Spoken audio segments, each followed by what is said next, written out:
I'm going to turn on the recording. Oh, okay.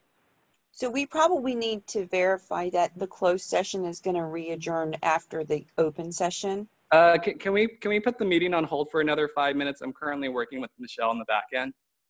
Sure. Well, I don't know. Thank you. We'll start off with, is that right, Virginia?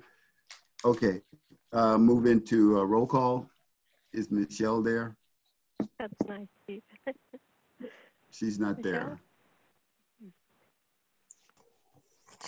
Can we just run through it? I just call people a name, or Kathy, maybe you can do that for us. Well, Harold can. Harold can do the roll call. Harold, you do the roll call.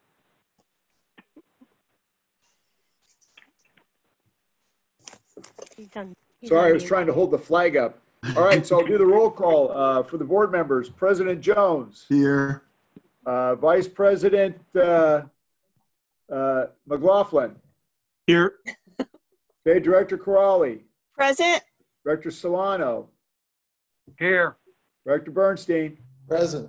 Everybody's here. We're ready to start. Can we stand for the Pledge of Allegiance? Of course, the flag disappears. Hold on. There we go. And the flag. Okay. I pledge Allegiance to the flag of the United States of America and to the republic for which it stands, one nation, Under under God, indivisible, with liberty and justice for all. Thank you. Everybody act like they don't know what it is now. All right. Okay. All right. Unfortunately, I don't have the agenda in front of me. Do you have it, Jim? Because I can't find the agenda for today's meeting. I'm totally lost today. I do. Somewhere. Director, you have, you could do a report out from closed, but since we got to continue closed at the end of the meeting, that's all you got to say is we're going to continue closed session at the end of the meeting. Okay. Oh, can I interrupt for one moment, please? This is Michelle. I finally was able to get in. Can you hear me? We hear you. Hey, so we already did roll call, yes? Yes. Yes. Okay, and did you do public comment number 1? We have not gotten there yet. We haven't done public comment number 2. We did public comment number 1 in closed session before Sorry, closed. yes, I meant to say public comment number 2. So yes, let me see. We're there now. Okay, we have one public comment, so give me one moment. Sean Ballard, you are ready to go. I think I'm unmuted. I'm not sure if you can see me or not, but it's nice to be with you all tonight. And I got to say, you know, this chair that I'm sitting in is maybe just slightly more comfortable than the ones at 300 Middlefield. Well, that's good. Hi, Chief. Hi, Directors. Just a comment I'd like to give to you. Good evening, President Jones and members of the board. I'd like to give you just a brief update on CCM and express gratitude to you as board members and to the district for the support of this CCM effort. In this pandemic, we learned right from the get-go that the standard game plan for CERT and CCM quickly needed to go out the window. This was not a specific, discrete disaster. It is a long unfolding one. But in the spirit of our mission, which is to build a crisis-resilient community, CCM, along with ADAPT, REPACT, and the newly founded MPC Ready, we quickly adapted and worked diligently to build a district-wide network comprising organized neighbors helping neighbors. A couple highlights. In Atherton, all 14 areas of Atherton are led by a volunteer coordinator, and even recently, the Atherton version of the Zoom meeting hit the maximum number of attendees at 100 people that were attending that meeting virtually. In East Palo Alto, CCM helped facilitate with REPACT a mailer that went to all residences in East Palo Alto, east of 101, and printed out 1,000 flyers to cover the western portion, as well as organizations which were still open and giving support to the public need. In Menlo Park, 9 of 10 areas, and in our portion of San Mateo County, 5 of 6 areas now have coordinators. And this is due to an extraordinary amount of work of a small cadre of volunteers who have really built the MPC Ready plane while they were flying it. And I truly want to recognize the accomplishments of the MPC Ready team. They are astounding. So across our district, various groups have taken up the call and have gone neighbor to neighbor, virtually, just virtually, to fill that need. So I'll wrap up very quickly. In future meetings, I hope I can brief you on CCM plans for significantly enhancing the training curriculum, as we put the dozens and dozens of new recruited volunteers through their paces and courses like SIR to get ready. And eventually we'll be able to report back to you when this pandemic allows and share the lessons that we've learned. The realities of the pandemic aren't in that CERT playbook, but we are making adjustments, taking inventory, and we'll make changes to make certain that volunteers are better prepared the next time. So all that said, we at CCM have received and continue to receive fantastic feedback from the community, and I want to again express gratitude to you directors and to the chief, especially, and the other folks at the fire district for your support of CCM. So thank you very much. Thank you, Sean. We appreciate all the work that you and the rest of the team with CCM is doing, and keep up the good work. Any other comments? Thank you, Sean. Director Jones, that was all. Okay, thank you. Next item on the agenda is the consent calendar. Actually, it's a report of the chief for discussion and direction. Let me just jump in for one moment, Director Jones. I Yes. apologize. Did you do the reportable action from closed session? Yes. Oh. Yeah, basically, we're going to continue closed session after the open session. There is no reportable, I mean, nothing. We're going to adjourn back into closed session, Michelle. There's no reportable action, No. and the board will return to continue the closed session at the close of the open session. Yes. We'll see if we can do that. I think that might be a problem, but we'll go ahead and move forward. So now we're on with the report of the fire chief, I see. Right. Thank you. Thanks. Well, directors, you have my report in front of you. Unfortunately, because of the disruption from the pandemic and just, releasing the work staff to work from home and all the other issues regarding disruption, and then trying to focus completely, which has seemed in the first 3 weeks on everything, hitting us kind of all at one time. There's not a whole lot to report in here. Obviously, we did not have the meeting in March, which was supposed to be in Bellhaven. So at some point, we're going to need to go back there. The Lions Club has postponed, like so many, their annual event. I mean, this is, everybody pretty much is postponing any type of public gathering that I've seen. I'll come back to the space needs because I know that Director Bernstein had some comment on that. But obviously, the planning and goal setting meeting, we do have Belinda on the May agenda so that we can follow back up with her. I know she wanted to do that follow-up, but based upon just matters of urgency or just priority and discussions with the director, we knew that could wait a little bit, but that's coming up in May. The deputy chief selection process, we're down to 2 candidates, 1 internal, 1 external. But again, the problem there is for the external candidate, equally having major impacts to his work life because of all the things that he's involved with at the place where he's currently employed. Entry-level firefighters, same thing. It doesn't mean that we won't do a test, but we will. We didn't have the panels, which is the next thing they would have done, which is the panel interviews. And I see Director McLaughlin, I did catch your hand is up. So yeah, thank you, Chief. I'm a little confused. We got that update this afternoon. Yep. I think label item 10, but it sounds like some of the items that you're addressing, there's some overlap. There is a little bit. So what I'll do is, because I'm not going to do the go forward with a lot of it, I'll cover that in the COVID. I have that on there too. I just want to make sure I was on the same page. No, you're on the same page. So it's in 2 pieces basically. It gives you the numbers on the entry-level firefighters that took the test and where we are with that currently. Emergency Medical Services Joint Powers Management Meeting talks about what we did in the last meeting. Again, all that is postponed as well because they're impacted.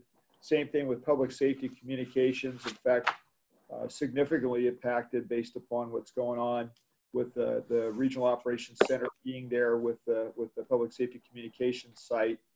Facebook, we don't have a meeting scheduled currently. They've released all their employees. Their campuses are pretty much empty. I have not heard what their plans are for repopulation. And I could talk some more later on about what Mike Davis is doing. But Facebook, just to answer, I know Director Bernstein's question regarding that, Facebook asked that Mike Davis be retained. Now, you know, as Kristen mentioned, I think earlier, not to get into what was said on the call, but to the point that, you know, Ryan's been all by himself, where we had 3 employees, we now have 1. And so we're working on the replacement for Mike, and at which point we'll release Mike from his contract. Board-related meetings and contacts. We did have Director Jones and McLaughlin did have a meeting earlier virtually to talk about what was on the agenda. Town of Atherton, we also postponed, you know, some of the meetings we were going to have, or they were going to have, that we were going to attend, although I did participate in their town hall, and I'll talk about that later. East Palo Alto, I'll talk about some of the contact we've had with them and things that I just was on a conference call with them this week, and similarly with Menlo Park. So it's a pretty short report. Let me go back to the one topic, which was space needs. To the point, I did send an answer to the group regarding space needs, and the answer from John Hitchcock, who's been working on this, I think is in line with what the contract says. Staff's not trying, just like we did for, you know, other reports we work with vendors, not trying to tell the vendor what to say or change the vendor's recommendations. The vendor ends up sometimes not providing complete enough information. As it said here, it lacks substantial information, was meant for the district to review. I did look through the preliminary report. I had a number of comments on there too. I just don't have them, and I haven't submitted those yet. And now they're to the final version of what will be submitted to you. So I'm happy to send anybody that wants the first draft a copy of that draft. But, you know, I want to make it clear, it's not staff trying to manipulate the process. Staff is trying to help them provide a more complete report, because they don't know everything and how it currently works here. So it's hard for them at times to give you a thorough recommendation if they don't understand what it looks like currently. So I don't know if that was misconstrued in the way that I wrote it, but, you know, again, that's typically what we do. We've done that with every vendor that comes through here, is they have to have some guidance and some information to be able to provide a complete product to the board, certainly. And, you know, what we're really trying to get to is giving you a number of options to select from and to make sure those are as complete and detailed as possible. So that's kind of a more broad explanation on that. Any questions? Jim? Steve, could you go over this Facebook position of Mike Davis? Is he currently telecommuting from Florida? Yeah, he is. In fact, everybody's telecommuting. So it's interesting because Mike, when he left here, was probably about a week or 2, if I recall, you know, still per Facebook's request, doing work with them and telecommuting into their meetings already that they have weekly, and then still providing work to Facebook on behalf of the district, giving his typical month or weekly meeting feedback to the district, because they're doing a lot of plans. So initially, a lot of the stuff that Mike was doing was actually around Facebook demobilizing their workforce and addressing, you know, some of the security issues, some of the other fire-related issues or susceptibility issues that we've talked with them about their campuses and ramping way back on everything. So at this point, Mike has been providing us some good information. If you look on the weekly or daily feedback every day for the dashboard, Mike basically does that Monday through Thursday, and then Ryan takes it over on the Friday through the Sunday. So they've been ping-ponging back and forth 7 days a week to make sure the dashboard items on the website are up to date. And then we give him other projects as necessary as well, because Facebook has ramped back quite a bit. But again, as I mentioned, you know, once we end up with a suitable group of candidates, which I think Ryan is working through right now, and we would have a replacement, that would be the opportunity for us to, again, sever that agreement. Mike's been great. You know, just kind of worked out that, again, everybody's working remote. So it's kind of a weird set of circumstances. Whether he's in Florida or he would have been in Santa Cruz, I think it wouldn't have mattered, but at this point. But he does provide value still today for us with continuity of operations with Facebook. Any other questions? Any other board members? Chuck? Chief, I question some of the delays on stuff, and let me say I'm sensitive to the number of these meetings you're going to and all the liaisons and all that, the time-consuming nature of the stuff. And I know from my own work, I'm getting so many emails from all these people that are copying me on everything. And the problem is I have to read them before I can decide that they're junk and I didn't need to see them in the first place. But and so I'm trying to discipline myself. I'm trying to figure out how I can make sure I focus on what I really need to do rather than be focusing on all the stuff that trying to get my attention for things that really mostly aren't my business. And I'm not being critical here as much as I'm just feeling that, maybe we don't need firefighters, but if we do, we ought to be continuing with that. And the same thing with the deputy chief. If we need that person, we ought to be continuing on it.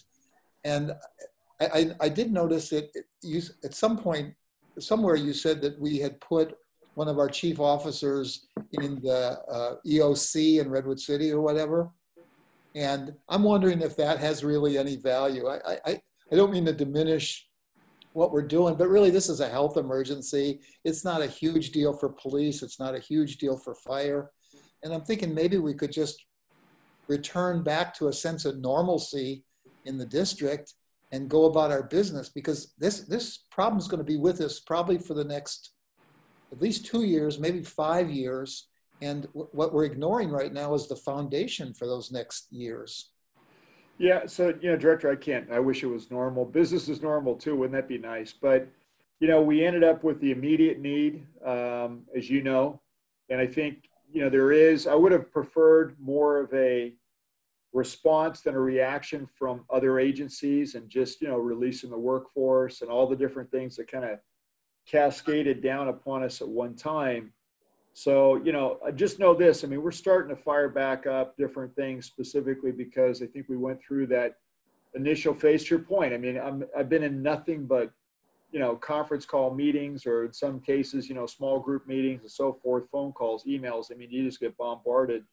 In some ways, I think the management team has gotten it more than anybody else, because at the end of the day, there has been a diminishment of the volume of calls, and the fire crews aren't out doing inspections, and they're not doing regular training and so forth. So I think the management team specifically, the chief officers and myself, certainly Chief Stevens and myself, have been taking kind of the brunt of all those things. But the chief that was rotated into the EOC, the county EOC, was in there one day.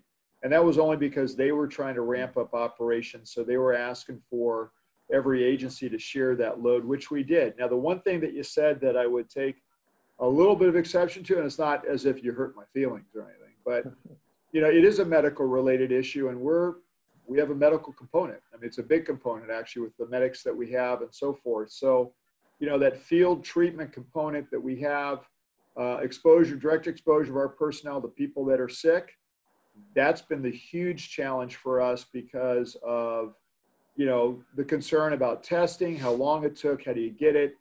As I'll cover later on, I don't mean to do it all now, but let me tell you, there was a lot of challenges in that first couple of weeks, and thank goodness a lot of things have dramatically improved, but it was not looking good early on when it came to the workforce. I think San Jose was the worst probably case of that we saw, in fact, how fast it spread through their organization based upon, different people that got sick and then didn't know it. So, we didn't want that. Obviously, how we treat people in the field is another big deal. Melanie, I would say equally, has been super busy because, she's our infectious control officer. She's also our emergency manager for medical. And so, it's the county, from the health director to, emergency medical services folks. It's been game on since this thing started, because you're right. It is a medical emergency, but we're also a medical provider. That's obviously the biggest part of what we do. So, if it wasn't for that, it would have been, I think, a little bit more simple. But, that's been demanding a lot of our time. And I would agree with you. We're kind of getting back into what we call sustained operations and looking at the long view. And like I said, I'll get into a bunch of that as we talk about what the next steps will be. So, any other questions from any other the directors? If not, then we'll move on to the consent calendar. There are 3 items on the consent calendar that I see.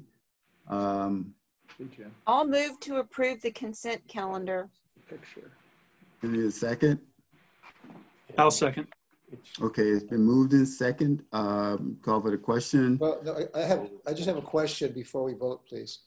I had submitted a revision to the minutes, just one word. I just wanted to make sure that, I guess I'm asking Michelle if that was received.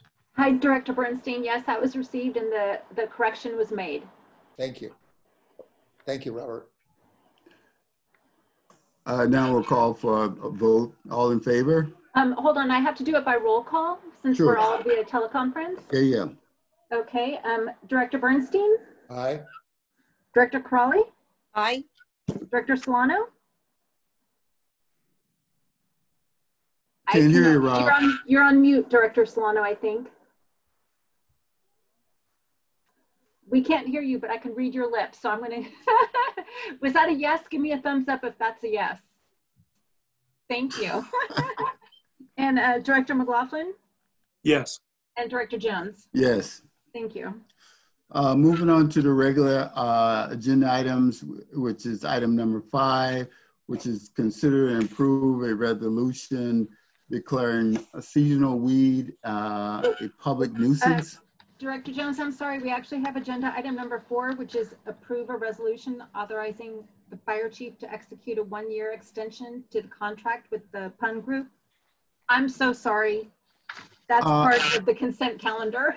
Yeah, that's okay, Michelle. We're all gonna rattle right now. Don't worry about it. We already done that.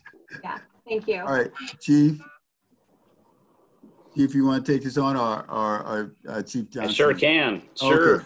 So every year, the fire district through authority has the ability to be able to declare weeds, seasonal weeds, as a public nuisance. It's flammable vegetation. And so every year we go out and evaluate properties. We have our new risk reduction officer, Madeline Hardcastle, who went out and actually took the old list and visited each of the properties, made sure that the list was modified, if properties have been built upon, et cetera, and has a current list of which we have 123 parcels currently identified as potential those weeds as a risk. And with that, we also work with each of the communities for any properties that get identified. Obviously, it's a little challenging right now with the cities operating, but we've done a pretty good visit prior to this occurring. So right now, all we need for you to do is to be able to approve this resolution, declares weeds a public nuisance. And with that, we already have letters ready to go out to every single property owner tomorrow, of which indicates that their property has been identified. And then it gives them until the beginning of June to abate their property. If not, we will actually be before you for a public hearing of which anybody can state their claim against that. And then we will then go out and abate any properties that do not do such. Any questions? Board members? Virginia, you had your hand up. I'll just approve a resolution declaring seasonal weeds a public nuisance, and they are right now because the allergy season's so bad. Thanks, John. Any other questions, comment for Chief Johnson? Is there a second to the motion? I think. Oh, did you make a motion? She was making a motion. Oh, I'm sorry, Virginia. Sorry. I know about that. she wanted to approve it herself, but it's probably going to take all 5. No, I did not, John. But I am waiting for a motion. Well, you can start. Yeah. Okay. So there's a motion on the table to approve the report. Is there a second? I'll second. Chuck Bernstein, second. Any call for the question? Anybody got a question? Call for the vote now. A roll call? Okay, so I'll go ahead. Director Bernstein? Present. Aye. Okay, Director Crawley? Aye.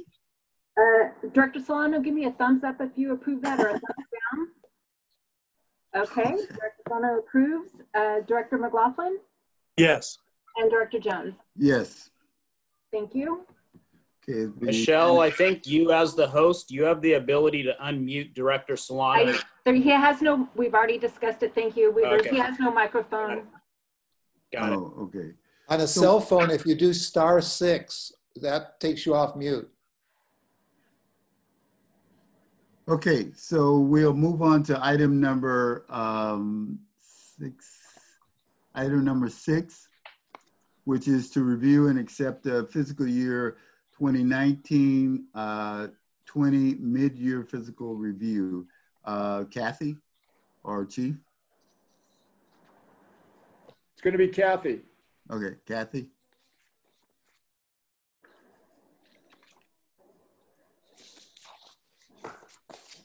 I'm sorry, I was on mute. What a dork. Okay. We all dorks today. So. Okay, so this is the mid-year fiscal review for fiscal year 19-20.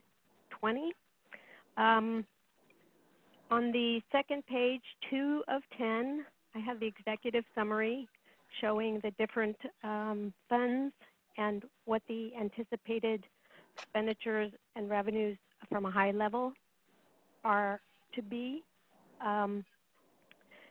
There's a list of things under that chart that say highlights of fiscal events for the first 6 months of the year. That actually is supposed to say the second 6 months of the fiscal year.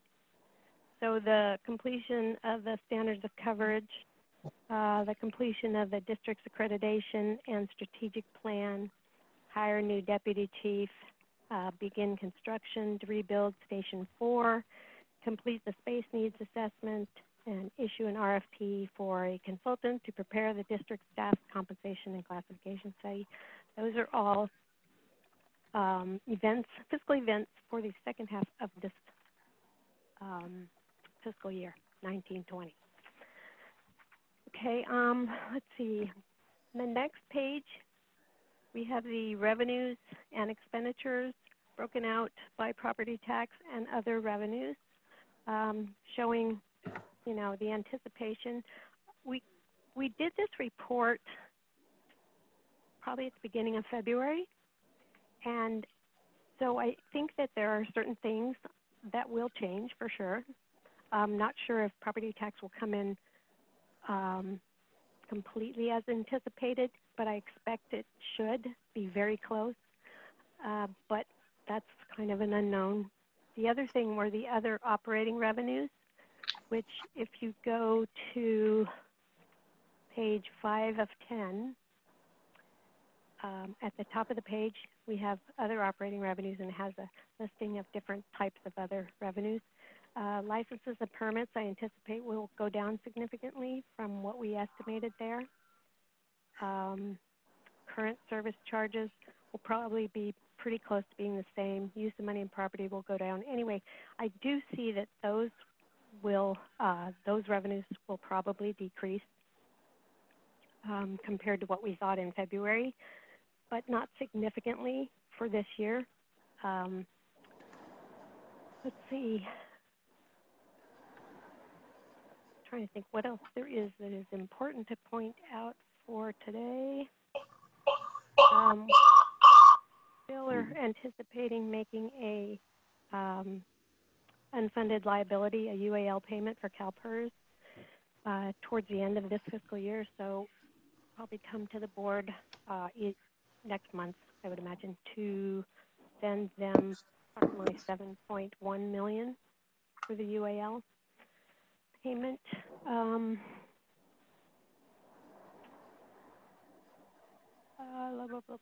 That's the only things I think are important to point out. We're not asking for any changes at this time as far as what we anticipate revenues to be or expenditures. Do you have any questions? I'm available. Chief, you look like you're talking, but nothing's coming out. So did you have something? There you go. Okay, Virginia, you got your, and I think the chief, you had something you want to say? You're muted. No, Chief Stevens and I are having a conversation. Oh, he's sorry. He's here in the room. So. Okay, Virginia. Okay, sorry.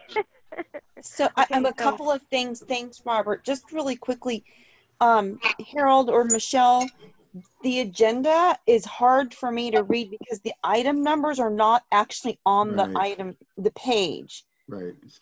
What are you So looking at? the one online, the staff reports. So I Oh. may be missing something. I mean, I'm following. I'm just wondering if it's, difficult for others too. But FYI, since we're going to be in this format for a while, it's probably useful to just make sure that the item numbers, at least the ones I'm seeing, Michelle, are not on there. And that's okay for me right now. But I'm just saying that, maybe if we can put that on there, it'll be easier to follow. But the question I have for Kathy is, Kathy, we're probably going to have a finance committee meeting to Correct. figure out, projections. I'm sure that the board has some, questions and concerns that I'd like to hear tonight, because we have not had a finance committee meeting yet. And so going into a finance committee meeting with Robert and me, I'm hoping that the board members can chime in on what their concerns are so that we can take that under consideration at the finance committee meeting. Finance committee, sure. Yeah, because this is, I hate to say it, this is a fluid situation, and I don't think this budget right now is reflecting that completely. But that's just me. This that I just showed you was actually just a mid-year report. So it's showing what we had already budgeted for the current year that we're in. And then, it has a little bit of anticipated things I know, in there, but we haven't had a not discussion. the next year's budget. Yeah, no, I get it, but we haven't had a discussion since this whole COVID thing hit, because our last meeting was in February. That's coming. Yeah, I know, Don't but I'd love to hear what the board thinks so that we can take all those suggestions going into the meeting. So in the final report I'm going to give you, the night item 10, there's a whole section on that in there. I know, but I want to hear what the board members, what their comments are right now, since we're on this item. Well, Virginia, would it, if in the absence of the chief comments in item number 10, would it be safe to say that, let's get that too, and then in item number 2, maybe the board members have more information, more thoughts may be generated at that point in time. Okay, that's fine. If we can break it up in 2 sections, but I think getting it all at once might just make sense. Either way, I just don't want to leave here tonight without getting some kind of input. That's on the agenda. It's in the plan. So just here's how I would look at it. What you're getting is what was, right? Because it's mid-year. We're past mid-year. Right. What will be and what is or what will be again is coming up on item 10. We're past mid-year, and we're past when this report was done. COVID happened after it. Right. Okay, so I got it. I just don't want to leave here without getting input. That's all. Jim? Okay. Jim? Kathleen, I think you said that the UAL payment is about $7 million. Is it too early to anticipate any increases that CalPERS may assess given their significant losses? I think it is too early, actually, but I know there is some information out there that I need to read that I had just heard about that would give me a better feel for where they are, because I've seen 2 different things. Like one, they were hit hard, and then the second version was, but then came back from it, so that they really didn't feel anything. So I'd really like to do some further research on where they are. Yeah, thank you. I know you'll watch it closely, and when you have something to report, I'll look forward to hearing about that. Okay. Yes. Thank you. Yeah, I agree. Great. It's a concern. That's a good idea. Okay. Thank you. Very good idea. Chuck? Yeah, Kathy? Yes. This is Rob Silano. Yes. Yeah. I had asked that. Can you hear me, Robert, now? Yeah, Chuck had his hand up first, but go ahead. Oh. No, I think it'd be okay if that's okay with you, Chuck. Yeah. Yeah, go ahead, Chuck. Go ahead. No, Rob, please go. I'll be after you.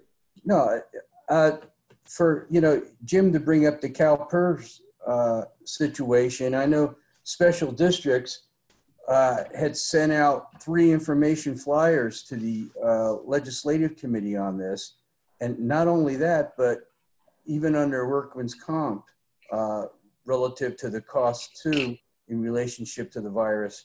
So the last I heard that they were $65 billion in the hole. Okay, I didn't hear that at all. So. Excuse me? I didn't hear that at all. So. Oh, 65 billion. Yeah, that's the number that was about 2 weeks ago. So I had emailed a bunch of the board members, not to comment, but I'd like, you know, us to call and see, you know, how's that not only gonna affect the actually the outlay of what the funding is, but, you know, are we does that change our CalPERS commitment relative to what we owe to them because of that deep loss? Well, you know, if there's that big of a loss, then yeah, our unfunded liability would be larger. So yes. Yeah, well, what's that going to be? Like, can they give us a ballpark on that? I sincerely doubt it, considering they give us a 2-year.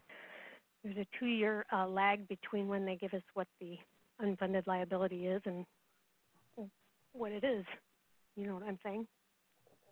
There's a 2-year lag. They give it to us from the June 30th of 2 years before. Yeah, well, the thing that concerns me, we had a $45 million or $49 million liability. And, you know, is it going to be $500 million now because of the 65 billion loss? You know, what ballpark are we actually looking at? You know, right. Yeah, and I'll definitely start looking into that pretty quickly because I had definitely not heard that number at all. So Cassie, I assume that's some of the information you'll be doing your research on further, and you'll be able to give us some information, at least by some idea by the finance committee, and so that we can be able to get that out to the board fairly quickly. Right. Okay. So we pulled out the crystal ball from the last recession because that's almost what it takes, right? But the good news this time so far that we've heard is they're not selling their stock, which rebounded. And last time they were pretty leveraged into property, which they sold. In fact, East Palo Alto, Pagemo Properties was the second largest real estate loss that PERS was involved with here locally. The largest was in New York. So, you know, again, I think it depends on what they're going to do. It depends on what, you know, a recovery or opening up will look like.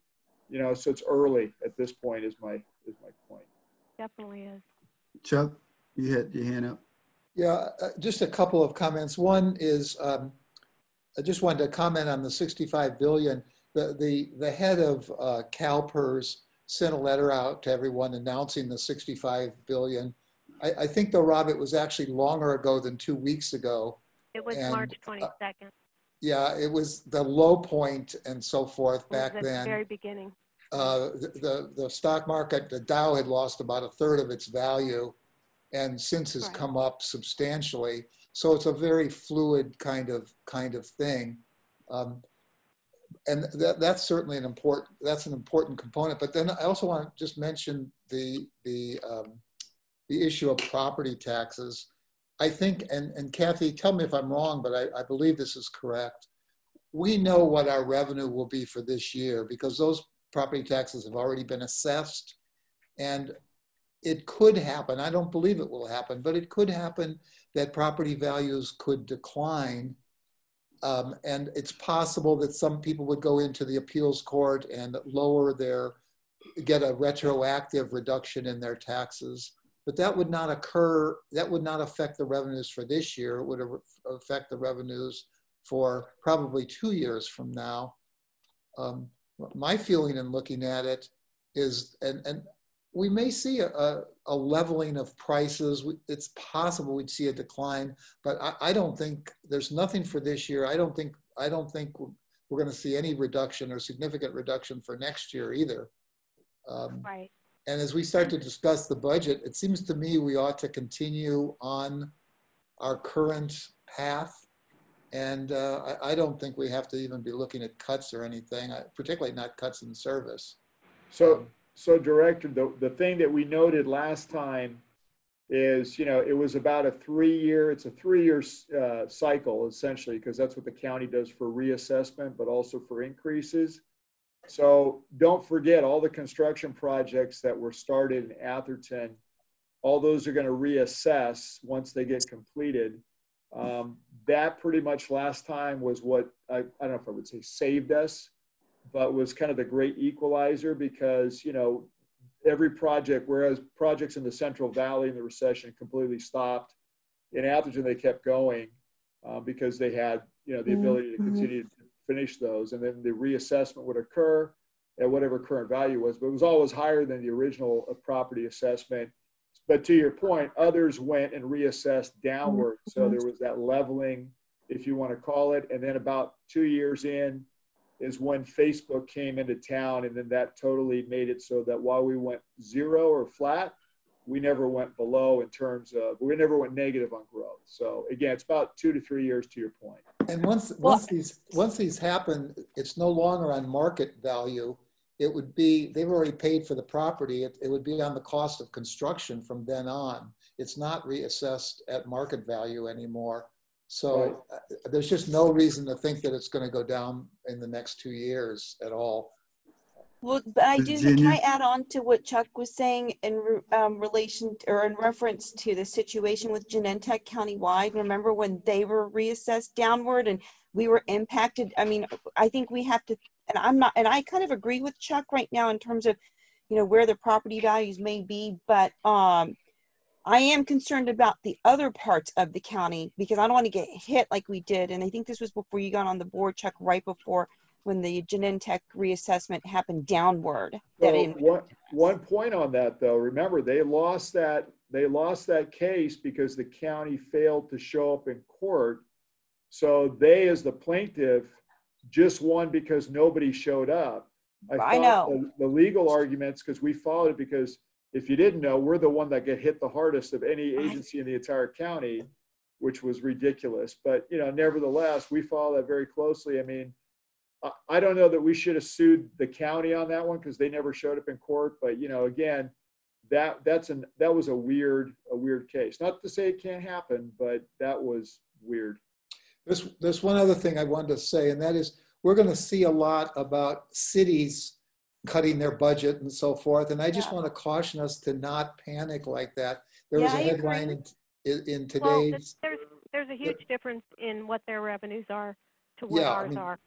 There was a story in yesterday's Daily Post about Palo Alto. 30% of their revenues come from sales tax and other fees and so forth. We're not in that situation at all. Right. So hotel occupancy, lots of different things that we don't have. Okay, any other questions? We'll move on to, and we'll pick this up back at item number 10. So, gosh, it's going to be number 7, right? Number 7, directors. Number 7, I'm sorry. So, lost it here. Number 7, basically. Can I just say, for Virginia's sake, if you look in the left-hand corner, Virginia, that's page 43 on the renumbered things, if that helps you find it. 43? Yeah, left side lower is the page numbers.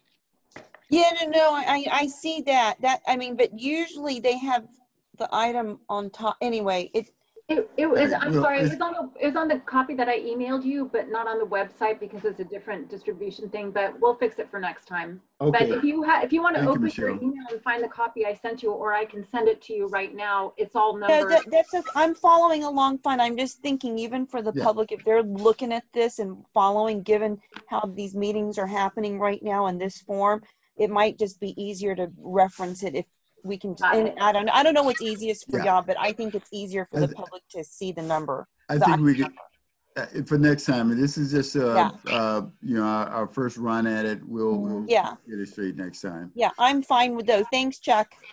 So item number, let's move on to item number 7, which is the discuss a contract renewal with SLAC, National Accelerator Laboratory. Chief.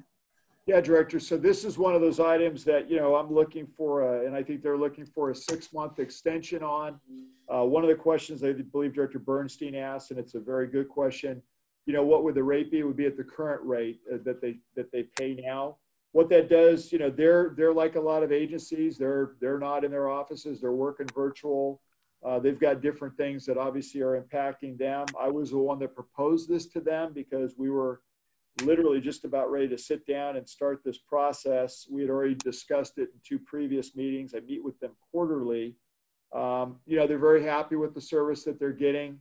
To answer a couple questions that are in here, obviously from the last time the contract was put in place, we're 300 incidents below what we had anticipated the call rate would be. They have made a number of improvements on the campus with new structures, which means less false alarms. That's one of the reasons that the call volume is down in terms of the significance of responses that we have. Probably the most dangerous thing I would say was the LINAC, which they've now shut down. So the linear accelerator is literally being gutted. All the old equipment from the 1950s is being replaced with brand new equipment. So they're making a number of significant improvements to the site. Interestingly enough, I mean they've hit on some scientific experimentation in there, which I think is really benefited them as a Department of Energy site. They're one of 10 in the United States. They're one of the few that's had money infused into them for growth.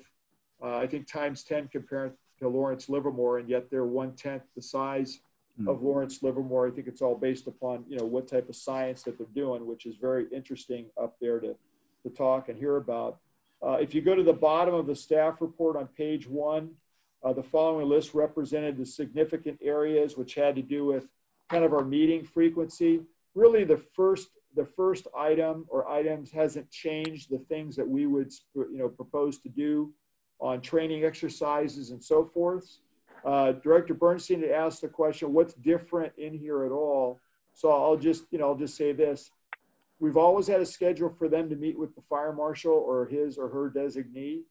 We put that as needed based upon the project. So it's actually more frequent at times and then less frequent when there's no construction going on. They had about 70 hydrants before. They're up to 80 with new construction. Wow. I had listed CERT. I know Director Bernstein asked about that on education programs that we work with them collaboratively on. That's actually a misstatement in it because it's not CERT, it's ERT, Emergency Response Team. They're not a community-based response team. They're a site-based response team. Although members of their team are actually on a disaster medical assistance team, DMAT 6. All the other things that are in there, CPR, first aid, EMT, ham radio operations, child care safety seat program are all programs that we provide to, their employee base up there. A lot of times they're visiting scientists, but again, for core employees assigned up there. And then, like everything else, I can't tell you what that campus is going to look like when this is done. I do know that they did bring back a number of employees based upon programs that are, of essential service. I don't know what those are, but there was certain experimentation. I think that had to just keep going on.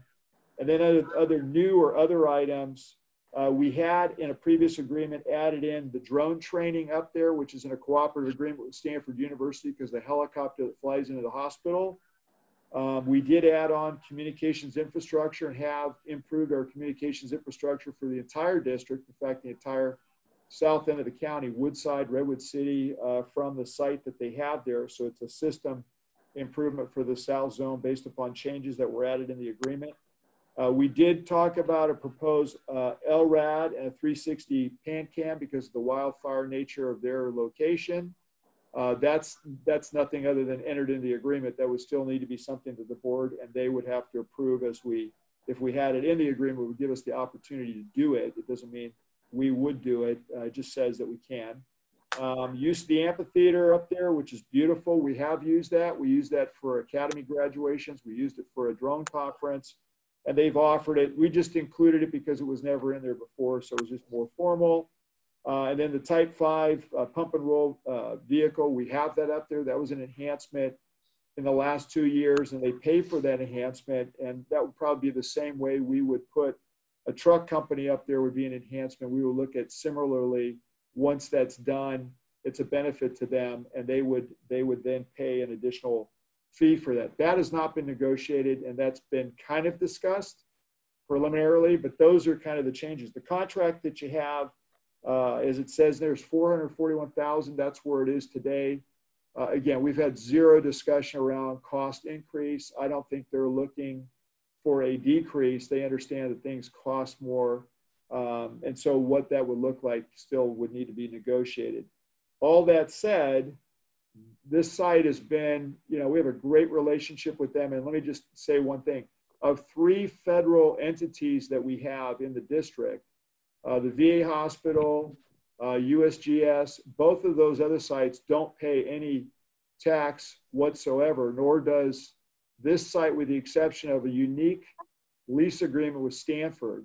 So what's interesting about the lease agreement, the land property tax is based upon an old agreement that goes back into the 1800s. So the assessed value is so low, we really don't collect any property tax. And of course, DOE itself is exempt. So when we got into this some years ago, it was only because at that time they brought a Tiger team in that made a decision they no longer needed on-site fire protection, which was provided by the Palo Alto Fire Department. And before that, it was the Stanford Fire Department. So when Stanford Fire on campus was absorbed by Palo Alto Fire, they ended up inadvertently taking over this site. Once the Tiger team came in and said they no longer had to have on-site, their desire was, off campus, who's closest to the front gate that protects, Menlo Park area, Menlo Park Fire District area, county area was the fire district. So that's how we ended up with it without a conflict, if you want to say there could have been one, with the Palo Alto Firefighters Union and so forth. And there were a lot of complexities around having an entity that operates out of one county and a different one, whether it was hazmat, Mercy Medical Services. There was a lot of weird things that have been allowed to go on for 40 years that I think most people didn't realize. No fault to the Palo Alto Fire Department, but it was I think it was a separation that was well done. We had earlier, in another chief's time, tried to bid that. It turned out pretty badly when that occurred. So, again, inadvertently, we were the closest to the gate. LAFCO was involved and said to SLAC at the time, look, you can't just expect to become a member of the fire district and not pay something just because if they went to the land value, that there's nothing because it's considered open space or raw land. So that's how we negotiated the agreement back then. It was really on what services we would provide. And, that's how we came up with the current amount. And, Robert, again, I have a question. They are a federal entity. Technically, they don't have to pay anything, but they understood that out of an abundance of fairness, especially exiting the agreements that they had, that was the correct thing to do. So there you have it. Robert, I have a question. Yeah, Chief? Go ahead, Rob. Yeah. Yes, sir. I saw in the schematic, of course, the linear accelerator goes into Woodside Fire. Correct. Are we responsible for that accelerator, or is Woodside? So Woodside actually responds with us as part of automatic aid. And in some areas, like you're pointing out, the far end of the accelerator, there is a gate for them to come into. And they're perfectly fine with no agreement under the county automatic aid agreement of participating in any response to SLAC. In fact, we jointly train at the site with them. We invite even Palo Alto and Redwood City to do that.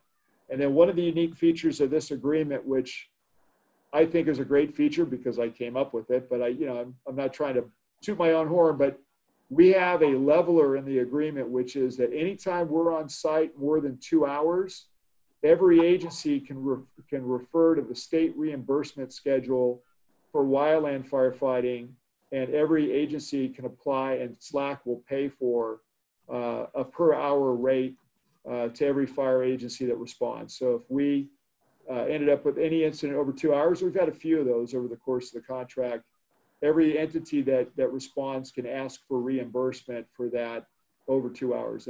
That's happened a couple times. Woodside, I know, has said they're not interested in looking for reimbursement. That's their call, but it's certainly available to them. And why I brought that up was because I think, to your point, if we're in a contract for services, it isn't fair. I think it's almost abusive if you can't get some level of reimbursement for other entities that would be committed to that site. Now, like I said, good news is they're improving the site. They've done a lot of good work there. And historically, if, you know, the call volume has just not been we haven't had a lot of calls there. And actually some of the calls we have had were wireline interface calls that burned from the outside of the campus and then threatened the accelerator. So we're looking at $408,000 a year, basically, for the 34,000 still.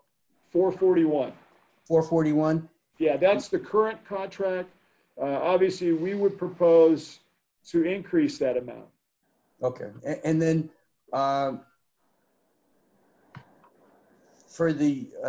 for our response, because of that wildfire area or whatever, I'm sure we have the small squad vehicle or something that can respond and do all that stuff, right? That's correct. In fact, you know, in the last 2 years, when we purchased that vehicle and we placed it up there, we put a cost increase that SLAC would absorb, and so they pay a fraction of the cost of that unit every year as well, because it gives us flexibility, I think, to your point, to respond to those interface calls where that unit would be a benefit to them, but quite honestly, it's equally a benefit to us up in that area too. So, and great, thank you. No, you've thought it out real well. Thanks. You're welcome. Are there any other, Chuck, in Virginia? Chief, I raised the question about the changes and so forth, so thank you for providing that information. Let me say, I think it is important that we have a fair agreement and we collect. I mean, if effectively we've been overcharging them in hindsight because there weren't so many calls, it may well be appropriate to reduce the price of the contract and so forth. So I'm not second guessing you at all on that.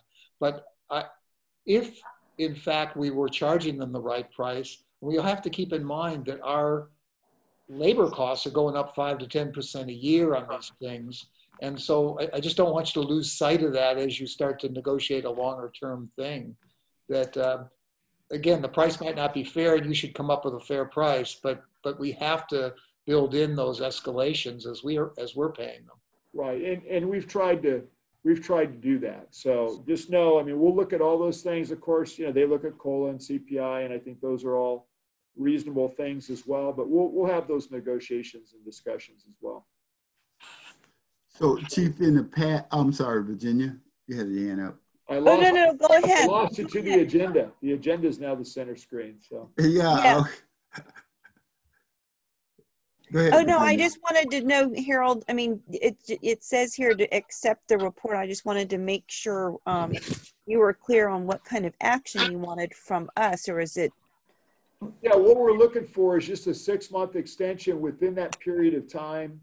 You know, to earlier points, we're going to return to some level of normalcy. It may not be other than the new normal, but at some point, you know, we're going to be able to restart negotiations. All of them either will be on campus or have the opportunity to do one of these meetings, and we'll hammer out, you know, an agreement. I know they all got pulled onto different projects because, you know, most of them, we have SLAC has its own fire marshal. I mean, who we're dealing with is their safety personnel up there, the facilities personnel. Yeah. That's the small team that I deal with. So you can imagine on a ramp down like they've had, every one of those individuals got tasked out to do different things that, you know, made it impossible, quite honestly, in terms of priority to put this up there. So, you know, we quickly had a discussion. I'm the one that just said, hey, why don't we just go 6 months, and in that period of time, we'll get back to, again, some normalcy and start this back up again before that. Right, but so I just want to be clear that that's not what is in your report in terms of recommended action. It's just to accept the report and discuss the contract. So is it that you just want us to know that you're discussing it and you're going to get into another contract, or do you want us to approve that you enter into a 6 months contract? I mean, what do you want here? Yeah, I think the way that we had the discussion with them, I'd have to probably ask Eddie, and I don't know if you had a chance to look at the contract, but I think we stay status quo unless we negotiate a new contract. I mean, in other words, there's no hard stop in here. It just, and by the way, they're in the fire district, so we don't stop services, right? Whether Yeah. or not an agreement, you're going to go to a call that's going to be there. So, you know, they were good with extension and within the next 6 months to meet back up and try and, you know, work through what the new terms would be. And just know too, I mean, they're limited because the federal government of, you know, essentially a 3 to 5 year, they can't go in many cases, you know, they're three, typically maybe 2-2-year extensions, anywhere from 3 to 7 is all they can do because of federal guidelines. So Well, I can make that motion for us to keep the status quo for the next 6 months, if that's what you need. One other thing, I want to make sure we got all the questions or comments from other board members first before. Yep. So hold that thought. Okay. Are there any other comments from any other board members before we move on? No, hearing none. Virginia? I'll make that motion, Harold, to extend the current contract for another 6 months, and then I guess review the terms again. And, you know, based on some of Chuck's feedback and anyone else's as well. But I think right now keeping the status quo makes a lot of sense for the next 6 months. So I'll make that motion. Is there a second? There's been a motion on the table. Is there a second? Somebody wait. I'll second it. Okay, we got 2 seconds. I think Chuck was first, Rob. Okay. Chuck got it. So there's a motion made by Virginia, second by Chuck. I'll call for any questions further. For roll call? Roll call. Yeah. Director Bernstein? Aye. Director Crawley? Aye. Director Silano? Aye. Director McLaughlin? Aye. And Director Jones? Aye. So it's been moved and second and unanimously voted upon that, Chief, you got 6 more months to kind of work on it. Yeah, thank you. Again, we'll get it done. We'll come back before that because I know, you know, that's a long time, but I don't see why we can't, you know, come to some agreement or hopefully, you know, concurrence before that and then bring it back before the board. Thank you. So we'll move on to item number 8, which is to discuss and establish an ad hoc committee to review proposals we have and make recommendation regarding a process and interview schedule for general counsel legal services for the district. So That's page 81. Page 81. And so I think this is coming from Chief. Yeah, Director. So, you know, we obviously this has been sitting out there for a little bit. We did go to RFP. Thanks to Director McLaughlin for giving us a template, but we had to populate that. We did that. We put this out. We received proposals back. I mean, a lot of those things took longer than we wanted. And then of course this happened. Now, one of the points of clarity is, remember last year when this started, you had a subcommittee, but was under a different president. So in discussions with Director Jones and Director McLaughlin, what I pointed out was, you know, whether you choose to have the same subgroup or whether, you know, you want to change that up, that's all we're looking for, or all I'm looking for. And then at that point, we have all the packets. Again, this is one of those things that we were about ready to go, and then the pandemic hit. So, you know, Director Bernstein's point, we've waited long enough. I know we want to keep this moving. And, you know, as far as staff is concerned, we're ready to go. We have all the proposals, and, you know, all we need to do is just call all the vendors, and hopefully everybody's still interested, and then go from there. But we do need a board subcommittee. Robert. So in discussions again with the president, vice president, you know, that's for you to decide. Once you make that decision, then we'll go ahead and start working on getting dates and so forth. So the subgroup that was initially formed, who were they? I think it was Jim. I was just going to say, Robert, I think it was Jim and me. And I think we had one meeting probably at the very end of the year. So, I mean, if I'm happy to stay on, I almost think that it makes sense for us to keep it that way for continuity's sake, but I'm open to anything. Chuck, Jim, did you have your hand up? Chuck.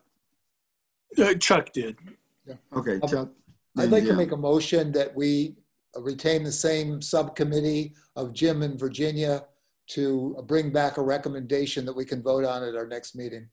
Before we vote on that, Jim, you wanted to say something before the motion? Yeah, I would just like to echo, I think we need to move forward with all due haste on this matter. I would like to complete the interviews and have recommendations for the board at the May meeting. I think that's very doable. Yeah, I think so too. So, I'll second Chuck's motion. hold on, Virginia. You made a motion. Now Chuck made a motion. Which one you want to make a motion? No, Chuck made the motion first, I think. No, you did first. Oh, I but did. We'll go Okay, with so Chuck. We'll go with Chuck. We'll go with Chuck. We'll go with Chuck. And I'll second Chuck's. So Chuck's motion is to retain the two people, Virginia and Jim, on the subcommittee or the ad hoc committee at this point in time. Is that correct? And to bring a recommendation back to the board, right? For its May meeting. For its May meeting. Okay. So the motion been made. There a second? Oh, Virginia, second. Can you vote on your own position? I don't know. Yeah, they can vote. Okay. All right. So Virginia second. Call for the question. If there aren't any, call for a roll call. Director Bernstein? Aye. Director Crawley? Aye. Director Silano? Aye. Director McLaughlin? Aye. And Director Jones? Aye. So motion carries. We'll move on to then Got it. to. We'll start working on it tomorrow. And just so you know, everybody knows, we have 5.5 vendors. I know that sounds weird, but that's what we have. So. And I'm just going to suggest, Robert and Harold, I mean, I think Jim chaired that ad hoc last time, that we'll just keep the same positions. That's up to your committee. If I that's how know. you guys want to work it. We got it. Thanks. Thank you. Sounds good to me. All right, we'll move on to item number 9, which is to discuss and approve a new fund to track COVID-19 spending and designation. Chief? Yes, so Kathy's going to take this one. Basically, this is a formality, but it is an important formality because legally, this is what we need to do, and she'll explain it for any reimbursement. Now, here's the good news so far. We don't have a whole lot of items for reimbursement, which means our costs have been very low outside of normal operating. Arguably, we've saved some money there. So, but I'll let Kathy bring that up, and she can take it from there. Okay. On March 13th of this year, the President declared Disaster Relief and Emergency Assistance Act. Let's see, to be able to be eligible for this, we have to have a resolution called the, what is it called? Designation of Applicants Agent Resolution for non-state agencies. We need that to be approved by the board in order to allow us to be reimbursed for anything spent on the COVID response at a 75% of the cost share. I did want to tell you, oh, okay. So also we wanted to add a new fund to be able to track this. At this time, we're tracking it in the general fund, but under its own, under the USAR program, under FEMA, and it has its own specific account numbers and things like that. But we'd like approval to add an additional fund to track it, and then also board's approval of this resolution to request refunding. Virginia?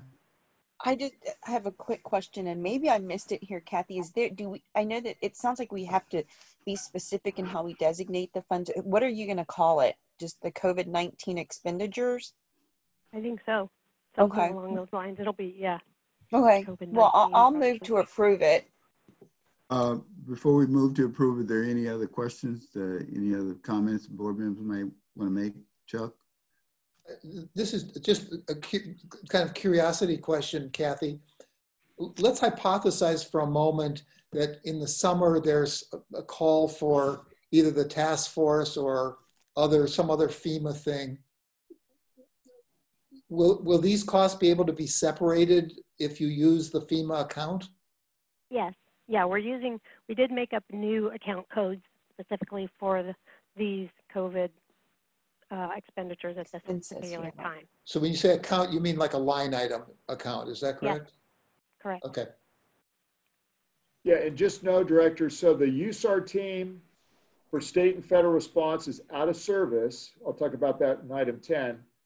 But we're tapping into the equipment cache for level B suits, for the positive pressure APRs, basically the air systems that they're using for the face masks, and a lot of the PPE and cleaning items as a supplemental equipment cache, which again, I'll talk to a little bit more. But that's why we had to do something here, because the federal government, while okay with you using their equipment for local response, wants to make sure that it's going to be 100% serviceable if you put it back in the cache. But if it's not, then they expect some reimbursement for that, and or to replace it, which would be a cost. So, but that's what it's there for. So thank goodness we have it. Just a quick question, Robert, if I may. Virginia, sure. So Harold, is this for all the FEMA task forces only, or is it for all like emergency response agencies around the country? Or you know, Kathy, I heard Kathy answer. It's all. So you have two separate portions. You know, we're doing a separate one for the FEMA just because we've tapped into FEMA resources. Right. Normally that would not be required, but yeah, the other one is, as Kathy said, 75% currently reimbursement. No different. And this I'm not talking about reimbursement. Are these funds available for? Are they limited to FEMA, the 28 FEMA task forces, or to every emergency response agency in the country? No, it's every agency. And every agency. Okay, I'm just thinking about Even the cities. payment, think of two parts, paycheck right? protection thing that's going to run out of money. Yeah, now think of two parts, which is one is a standard deployment if we went on a wildland, right? That would be a normal state OES number. And then, you know, separate a FEMA number because we're one of 28 teams. So we're, you know, again, it's kind of a reverse where we're using federal equipment where most people don't have that benefit. So, you know, that's a little bit different animal. And again, it's a good thing. So thank goodness we have an equipment cache, because I'll tell you what, if we didn't have that, it would look a lot different, which we'll get into. So was there a motion, or excuse me, Jim? Yeah, Robert, Chief, just very broadly, very generally, have we incurred significant costs related to the pandemic response? Yeah, Do you have a ballpark estimate? I don't see that. I think Kathy could probably better answer that. But so far we have, not that we're seeing. No, not much. I mean, yeah, it's just PPE. Thank you. Mainly, yeah. Thank you. And the Station 6 people. Okay. Yeah, I'll make that motion, Robert, again Thank you. Establish the COVID spending. To add a new fund for tracking COVID-19 expenses. Is there a second? Can we? Is she going to do that? Second. Approve the designation of applicants. Yeah, okay, I'll read the whole thing. To approve the addition of a new fund for tracking COVID-19 expenditures and the designation of applicants agent resolution for non-state agencies. I'll move to approve that. I think there's Rob, you second? Second. Rob second, call for the question. All in favor? I'll do a roll call. Roll call. Director Bernstein? Aye. Director Crawley? Aye. Director Silano? Aye. Director McLaughlin? Aye. And Director Jones? Aye. Thank you. Motion is carried. Director or President, can I make one last point? Sure. So I happened to I listened in on part of a national podcast with chiefs. And, you know, there's obviously grants that are available and so forth. I would just caution, you know, I think I heard it already, which is there's limited funds.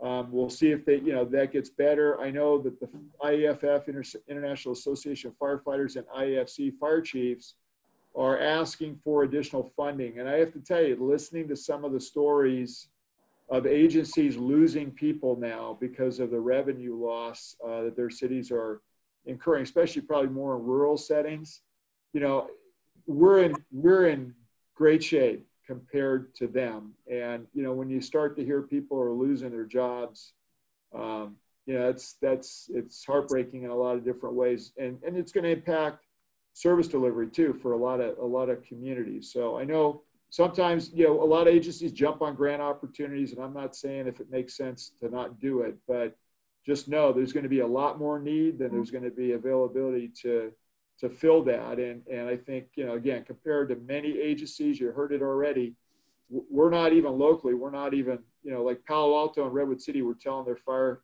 agencies to absorb cuts, you know, most recently in a boom. So, you know, I'm not saying that we won't have to make certain measures, but, you know, that's grant funding may be something where we look at it and just go, if it doesn't make sense, we probably shouldn't be doing it. Okay. Thank you, Chief. Chuck, you have a hand up? I just want to comment on what the chief said. I agree with his point, but I'm also now very cautious about us being taken advantage of and losing the level of service we have for our residents because we're having to subsidize Redwood City or San Carlos or something of that sort. So and we'll watch that, Director, under auto aid. It's the same thing we've been talking about for years, Chuck. I agree. Well, it goes to units, right? It goes to yeah. a number of units on the street. I think we'll have to watch that very closely. And having had the last experience the way that we had it, I think politically you probably are going to need to be more involved this time because we know what that road looks like, and we probably should have been there a lot sooner in the past to have you as elected officials have discussions with Redwood City and other agencies that are proposing to dramatically change how service delivery from other communities is then provided to us because it was not a level playing field. So, well, that auto aid is not finalized yet. Is that right, Chief? That's what you're talking about has been suspended, or is that just auto aid would be where we would need to make the changes. Those changes have not been made. Right. And so again, those are all things where, you know, we know what it looks like when it goes the wrong way, and we'll be watching for those things this time, I think, with better solutions in mind in regards to what would protect the fire district. Thank you. Harold, has the Chiefs group even discussed the issue of overlapping services, you know, the auto aid, mutual aid situation, given potential financial burdens that other agencies and cities may have? Yeah, not yet. And you know, again, that's, you know, I'll get into the next item. I mean, we're obviously having some discussions about, you know, just what's going on. I mean, that's been the big discussion. Because I do share the same concerns as Chuck. I mean, I've been consistent for the last 8 years on this. You know, and I know I've been around for all of it, so I know what it looked like when it got better. I know what we look like now. And I think, you know, it's a real concern. And I think there's a way to strategize what you as elected officials and I would have to do if we get put back in the same situation this time, because that, you know, everybody tried to play nice to the point. But there was you know, we were taken advantage of, and I don't think that's what you want. I don't think that's fair to the community. And I also think that you can put guardrails around it, which would force them to do things that they were not forced to do last time based upon disparities that were created. It's a different time, and we still have to make sure our residents are taken care of first, I think. Okay. All right. Any other comments? If not, we'll move on to the last item on our regular agenda, which is to receive and discuss an update from the Fire Chief on the COVID-19 pandemic. Chief, you been doing anything? I'm going to go through this whole staff report, and I'm going to go very quick. So, you know, but then you can ask me questions at the end. So, you know, we obviously started this on March 17th. The order came down on the 16th. There was a lot of things, as we've talked about in a previous meeting with just the board members, that we needed to do, scramble to do. You know, release people from work, figure out what that was going to look like. I mean, you know, without going in any great depth, that was a lot of work, and nobody really was anticipating part of that. If you go down to the discussion, it talks about the dashboard that San Mateo County created. Yeah. I want to give Ryan Zollicoffer some credit here. Ryan developed the original dashboard that, quite honestly, the county loved and copied. So, and I have the email that says, "We love what you guys did. We want to do the same thing," and they did. So they created their own. I'm not trying to say we created what they did, but kudos to Ryan Zollicoffer, who is another one of those people that has been working 7 days a week, 18 hours a day. I mean, you know, on meetings with the county, on meetings and help in Menlo Park. And, you know, again, stretched because he had 3 people in his unit and he's alone because 2 technically aren't there. Mike, like I says, Monday through Thursday, but obviously somewhat limited in some of the things that we can get done. So Ryan did a great job. You know, we've tried to help him with what the content is there. It's a great place to go on our website if you want to know what's going on. We again wanted people to see what the resources of the district was on there. Little number change since yesterday, 935 cases, 59 people hospitalized. You know, ventilators are at 80%, ICU beds at 77 today, 89% on surge, still at 28 fatalities. And it goes through male, female. It goes through, you know, the racial makeup there. And then it goes into age groups. Again, mostly no one under the age of 50 has passed away. And it talks about some data. Now, we wish Dr. Morrow would release more.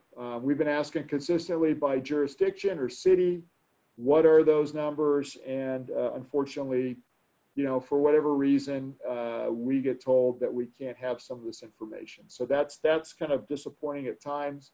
It's been frustrating, quite honestly. I understand and I don't understand. You know, I mean, there's things that we could share with the public, but we wouldn't. And there's things that they should share with us that the public doesn't need to know, but helps us from a response standpoint, certainly from an awareness level. So I'll leave it there.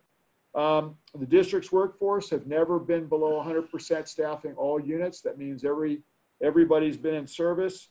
We have, the number now is up to 12 people that have been anywhere from quarantine up to 14 days early on to, you know, 11 of them formally tested.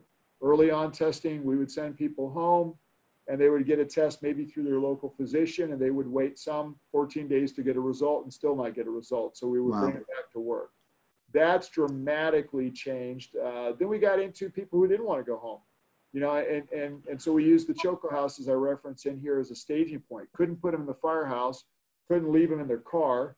So, you know, at the end of the day, what do you do with them if you can get testing? And that was really when we did testing from Verily and San Mateo to Hayward, where the test kits are made in Menlo Park, but we had to go to Hayward to get the test done, to Stanford that, you know, did us quite honestly a favor in some cases of even asymptomatic, because the big push has been until recently, you got to be symptomatic. And that creates a dilemma because, you know, there was a lot of concern and fear. And you know, Jim and I were talking about that, and he's here to my left, but, you know, no different than we dealt with HIV. But that's real. When you're on the street and you think there's something that can get you sick, maybe kill a relative or a family member, if you bring it home, it's very similar to what we were dealing with when HIV came on the scene in the early 80s, and you feared for your own health and of course people's health around you. So I get that. That's a real thing for our folks. And so, you know, we had to make a lot of on-the-fly changes, and we did that. And again, testing has done nothing but improve, thank goodness. Verily this last week said now formally we can do asymptomatic testing for all our members. Anybody can go in if they want to go and get a test to see if there's any issue, they can do it. And it looks like, according to a discussion I had with Director Jones yesterday and the 2 mayors of East Palo Alto and Menlo Park, that can be done at Stanford coming up, although officially we have not heard that, but we're looking into that. So again, 12 people in total, and you can imagine 1/10 of our workforce down the way it was going early on. Good news, everybody's back. Nobody's been positive, and you know, overall, a very healthy group of people. So I wasn't too worried if they got it, other than making sure that they were not going to contaminate anybody else, including people that we would go on calls on. And so I'll get to that. So I talked about testing location, talked about Choco House, talked about, you know, asymptomatic, symptomatic. We established an employee support group, really more for the families. I think early on, Jim and I figured out, and we started doing calls with the staff, but the firefighters equally, so that they were getting the most recent information. They were hearing it from Chief Stevens and myself. And that really, I think, went a long way with other things that we did to build confidence that the staff, the chiefs, which truly we do, care about their well-being, and made sure that we were covering all the bases and that we were doing everything that we could do. And I think that came through. And from what I gather, you know, I mean, you got to build trust, right, with your workforce. If they don't think that they can trust you and that their welfare is not in the forefront, that can lead to a whole different set of problems. And we never have had to deal with that. But being on a lot of deployments, you know, your family members don't necessarily understand as well, and we're not always the greatest communicators with family. So we set up a support network. We've had, I think, pretty good turnout on 3 different calls. You're welcome. I believe we put that all out to you guys. We put out a lot of different resources that people can use for stress, for mental health, for, you know, any type of counseling that they feel that they or their family members would need. And so, you know, I think we've done, again, working off the USAR model and prior events, we've done a really good job of standing that up very quickly with people who really do care. I mean, we have people in the organization become mentors for these types of programs. So there's a trust level with, you know, people that you work with and that do the same job that you do. And I give a lot of that credit to Chief Stevens, Chief Johnson, who's running that. But, you know, that got set up in the last few weeks, and I think it's been beneficial for family members from what I'm hearing. So I don't get on those calls because I don't think they want me on those calls, quite honestly. And, you know, I think part of that is normal and a good thing. Majority of staff is working from home as we referenced. Some are on rotation, some are on site. Fleet services, as an example, is always on site because they got to repair fire trucks. Other folks, you know, are not. And, you know, there's time when people come in and, you know, I think, you know, I don't like this system at all. And you can see just doing these kinds of calls, there's always challenges. It certainly isn't the most productive way to do business, albeit that I think we've been fairly productive. But, you know, the kitchen's across from my office, and that means that everybody's got to stop by when they're in the building at least once a day to go get some food or something. So it's nice to have those conversations, just keeping up with everybody. And I miss that. You know, we basically work in an empty building with a few of us that are here a lot. And, you know, now we'll be wearing masks and we're doing social distancing and we're washing our hands and all the things that we can do. There's not public in the building. It gets cleaned with the stations a lot more, which I'll get into. But, you know, again, we're not a business built on not having either social interaction or people that you can reach out to and touch and get something very quickly. And I'm kind of old school that way. So, you know, I think it's been rough. Anyway, but it works for now. Emergency response from March 9th through April 16 responded to over 400 medical incidents. The number of COVID-19 suspected incidents to date is approximately 65. That's of a few days ago. As you can see, they're up, going up every day. COVID suspected means that's the protocols that county EMS put into dispatch. And as they're going through, you know, their card in terms of asking questions, then if we get one of those calls, we'll send Rescue 6 in supplement to the engine company. We have a emergency medical matrix. It had 4 different levels. We're at mild. If we move to severe or catastrophic, and even a level beyond that, which we call the New York model, then that would change, and how we responded would change, meaning the engine companies would no longer respond in primary. It would be the rescue that did that. And I think putting Rescue 77, which interesting enough was one of the recommendations, as you remember, in the Standards and Cover report, over at Station 6, and then building it as a COVID-specific response unit, and the firefighters taking, not only volunteering, but taking ownership over how that responds and their safety, the community safety. I mean, they just did a great job of you know, thinking it through with limiting equipment, limiting exposure to the rest of the compartments, raising level on PPE. And again, I can't say enough good things about having a USAR team where, as we looked at resources early on, and, you know, N95s, gowns, glasses, you know, face shields, all those things. I mean, you started to worry, especially if we were really going to run into a massive number of calls like we had been predicted under severe and even catastrophic, that we were going to burn through all that. And, you know, this is stuff that everybody's using. I appreciate Director Bernstein sending us some information. I mean, we, like everybody, have been chasing resources. Some people have dropped stuff off. The good news as of today, we did inventory based upon the burn rate that we have. We think we got about 4 months of N95s, which has been the most in-demand item. The gowns and the face shields, AMR's had difficulty in getting those, and the gloves, we just got a big shipment in today. I found out in conference calls with AMR that they have a singular vendor in the United States that solely makes them gloves. So that's been really good. They also had a vendor that made N95s, and they got 30% of what they requested because FEMA stepped in and took the other 70% of the order to distribute it elsewhere. And remember, you know, when I say AMR, when it comes in through AMR, it's also distributed to the hospitals and the care facilities currently, and that includes the skilled nursing facilities, which I'll get to and how they're supplementing that. Now, all that said, you know, we've evolved and improved PPE, as I mentioned. I was interested to hear that AMR last year nationwide used 52,000 N95 masks that they put on patients, or maybe wore themselves if they had a communicable disease problem of any kind, right? So 52,000 in 1 year, AMR nationwide. Currently, they're using 25,000 N95s a day across the country. So essentially in 2 days, they're almost to the entire year's use.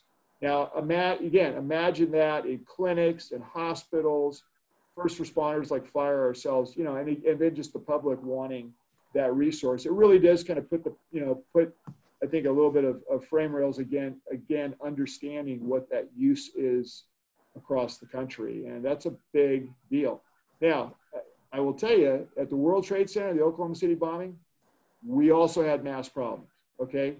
So we started to run into a burn rate in those places for singular incidents. So all these people that are complaining about, well, why isn't there enough supply? Well, the whole world is looking for these same things. And there's price gouging going on, as we're seeing with the test kits. I won't mention the companies, but, you know, we could buy a test kit 3 weeks ago within a 24 hours, 90-some-odd% reliability, FDA approved, at $250 a kit. The next week it was $150, and last week it was $75. So, you know, as things are scaling up, you know, people are being forced to drop prices. And I watched a clip on YouTube this morning on the N95 facial coverings being made in India in a real dirty environment with people, you know, with their bare feet and putting stuff on the floor. So, you know, reliability of your source of supply is a big deal. Just because you want to make sure that, you know, you're not going to get sick putting something on your face like that that's already been contaminated based upon where it was built or put together somewhere else. So that's an issue for us too. AMR's call volume is down about 25%. We're hearing the same thing from the emergency rooms as well. They're wide open. As you all know, there's not, you know, unnecessary surgeries, both oral operations that people would need. That's all down. So, you know, we've been very lucky in this county that in terms of critical care, if you had an accident, you know, you're going to get seen pretty much right away in the local hospitals through the ER. Now, if you need an ICU bed, at least they are there, but that's obviously where there's a little bit of a problem. You know, again, our incidents are down. I don't have those numbers for you. We're going to try and compare it against the previous month and then look at the last couple of years and see where we would be. We just haven't had a chance to do that. On decontamination, disinfectants improved and changes, you know, on personnel decon. These guys from DFS Green, they just won't take payment. I mean, it's great, but I've learned, and we've all learned so much about disinfectants. We've learned about decontamination, infectious control. You know, we were a bleach organization, which wasn't going to work well with some of our PPE. We pretty much abandoned most of that with some of these solutions that are out there. They're just not as harsh and are better. And, you know, we did have one skin burn using chemicals on decon very quickly. Changed that up, and that individual now wears a level B suit constantly because as far as he's concerned, he'd rather be in something that he won't have that if he's wearing one of our paper suits versus that. And again, on those paper suits that we had, that's what we wore up at the campfire for doing victim recovery and so forth. So we had ample supply through, again, the USAR program, and we had replenished that, so we knew that everything was recently and purchased and in good shape. They weren't dried out. They weren't going to split. They were all brand new supply. Daily cleaning of the fire stations, in addition to what DFS does for us, either weekly or twice a week, if it's at Station 6. You know, these guys are constantly cleaning now, and they understand their responsibility to do that. It's their health, it's their well-being, it's their safety, and I know they take that seriously. So obviously significant changes to station cleaning, which of course creates supply issues. So Chief Stevens and I have been discussing that. We put all those numbers are up on our intranet, so everybody, all our employees can look at weekly where we are on all that supply. And we've said, hey, let's order for station supplies ×3. We have a warehouse we can stockpile and store, just so we make sure that we're in a better position than we were the first week that this started. And, you know, again, good news was we had different caches of supply to go to. So going to supply chain, crew, food, and meals. The district supported at first in week 1 to maybe 1.5 with groceries. After that, we said shop at local restaurants in the district.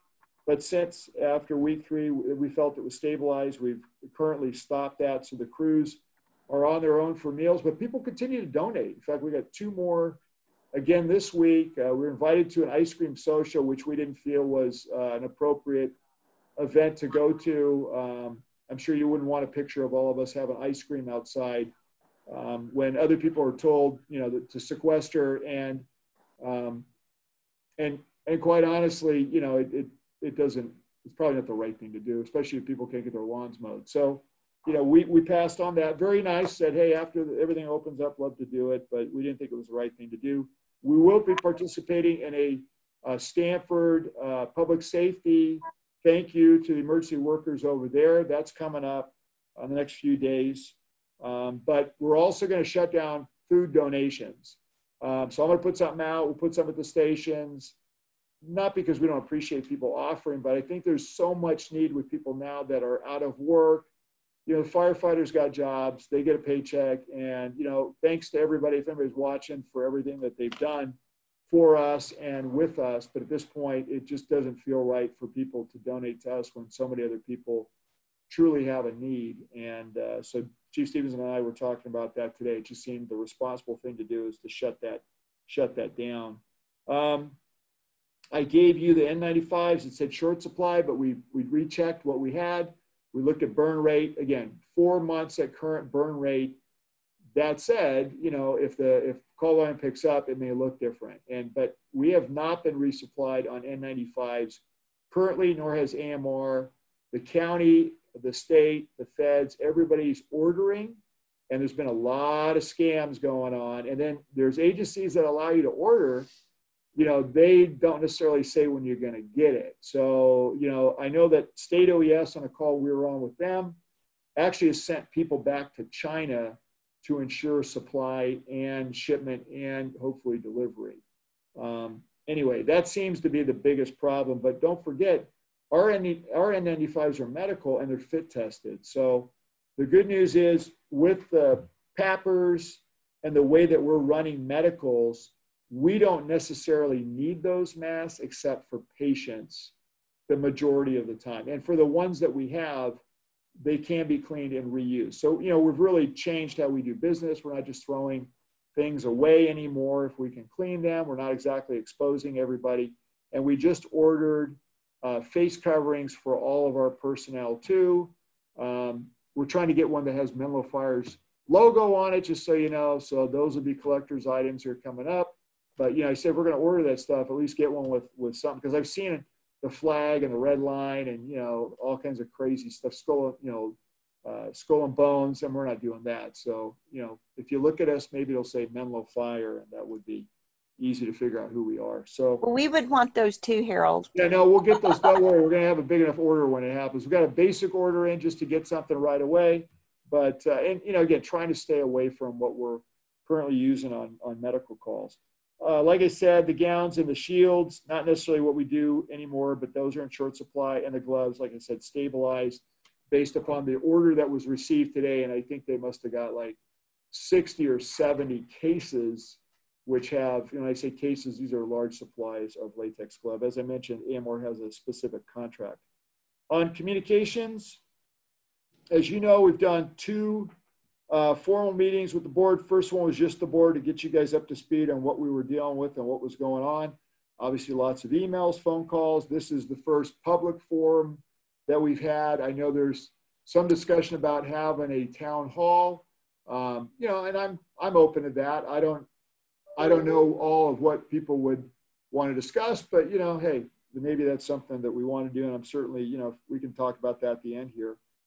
Chief Stevens and the staff, a lot of credit. Jim's on the Department Operations Center early on. It was daily as we released the staff. Most recently, it's a couple times a week now, which is, I think, everybody somewhat going to. And these are continuity of operations, making sure people know what they need to do. Minutes are kept, tasks are given, and assignments are expected to be done depending upon what they are in short order. So Chief Stevens did a great job running the day-to-day. And, you know, because calls were literally at the same time or overlapped depending upon who it was that you were dealing with. As I mentioned, we did the fire crew conference calls with QAs, which was important to open it up and say, hey, you know, what questions do they have for us to make sure that we were doing everything that I think was possible. I got one nice call. I played it for some of the staff members, and this is a captain that doesn't often pay compliments, let alone is not necessarily easily impressed. Let me just say that. Who said, hey, ran through, hey, you guys covered everything. He went around the room to his crew and said, what are your concerns? And they said, the district's, or what do you, do you have anything to say? He said, the district's buying us lunch or breakfast, lunch, and dinner. What else could there be good, right? So they were happy that with the food situation, I think that also was, you know, a point of comfort, because we have to deal with all the issues that a lot of people dealt with grocery shopping, time of day, even though later on grocery stores allowed that to become, you know, a priority early in the morning. So again, we've suspended that, but I know they also, given the crews credit, any food supply money that they had for buying their meals in many cases would go into tips if the district bought meals. So that was great to hear that. I never anticipated that either. So, you know, a lot of good things went on there. Most of the feedback that we got was very positive. The National Urban Search and Rescue Program, Chief Mara's on that call, typically weekly status. We were early with many of the California teams to say we're non-deployable. That list now has greatly expanded. And, you know, you got to look at it from a different perspective, which is who wants teams from infected areas to come to their jurisdiction? So that's been a big discussion about, you know, if we had to go in, what would that look like? What would a base camp look like, especially with social distancing, face coverings, and all the close quarter stuff that we would typically do with a team. So medical screening, and then just being able to get employees and everybody to out the door. So that's why we're out of service. You know, we try and assess that on a weekly basis, both now, and I have it later on in here, but both from a wildland firefighting standpoint, because we're just starting to move into the season. Thank goodness, you know, it's been a later winter into fire season now, but, you know, there's a lot of concern about that too. So again, USAR program, we're not in service for state or federal. We have tapped into cash. We did ask, I would say for permission, maybe forgiveness, because, you know, we did it. And that is part of our agreement that should we need it, it's for us. And I think this is one of the probably most relevant times where we needed it, and we've tapped into that. I did do a virtual meeting with the town last week. They asked me, very happy to do it. Very few questions. I did my spiel, and nobody really had any questions. And the biggest issue on the Atherton Town Hall seemed to be people getting their lawns mowed. So those are not noxious weeds. Now they may become that, so we'll have to watch that. But at the end of the day, that seemed to be the biggest thing in Atherton for the town hall that I got out of it anyway. But it was good, as mentioned, a lot of people on the call, which I think they were happy to be able to talk to their community as we were. I was happy to be able to give a report. City of East Palo Alto had me on their call yesterday, I believe it was, Robert. And Director Jones has been on their call. They have a Monday call with all the staff. Updated them on what we had going on. They've been doing that by email to the police chiefs and the county or city managers as well.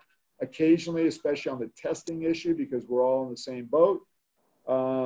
And, you know, really, they were looking at the LRAD, they were looking at the drones to see if they could do community notification. The only, again, frame rails I put around that was, hey, we're not doing that just the fire district. We're going to do that in conjunction with PD.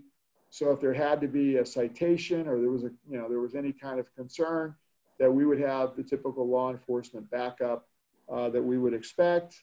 And they would handle, you know, either people that weren't happy about that, or if they needed a cite, they would do that separate. But then they took a pass. So they're going to use 2 public works vehicles, PA systems, and they're going to drive around to do that. But nevertheless, you know, the discussion was there, as was, and I'll get to it, testing, which I'm going to come up on here pretty quick, which is a letter attached to your packet on this item. City of Menlo Park, I just was texting back and forth with Starla. It seems to be a good way to do it, but we've had a couple different calls on just issues that are coming up, as I have had with several of the police chiefs, Chief Bertini as well.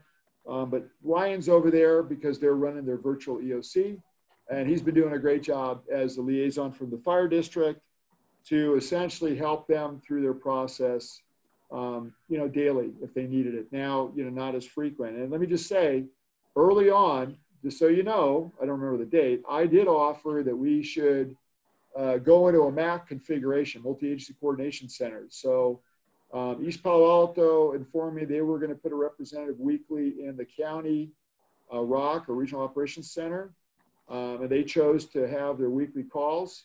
And they, to my knowledge, have not declared a disaster at this point yet. I'm pretty sure that hasn't changed. City of Menlo Park did declare, a little concerned around the reasons why, based upon just the formality of what a declaration really is.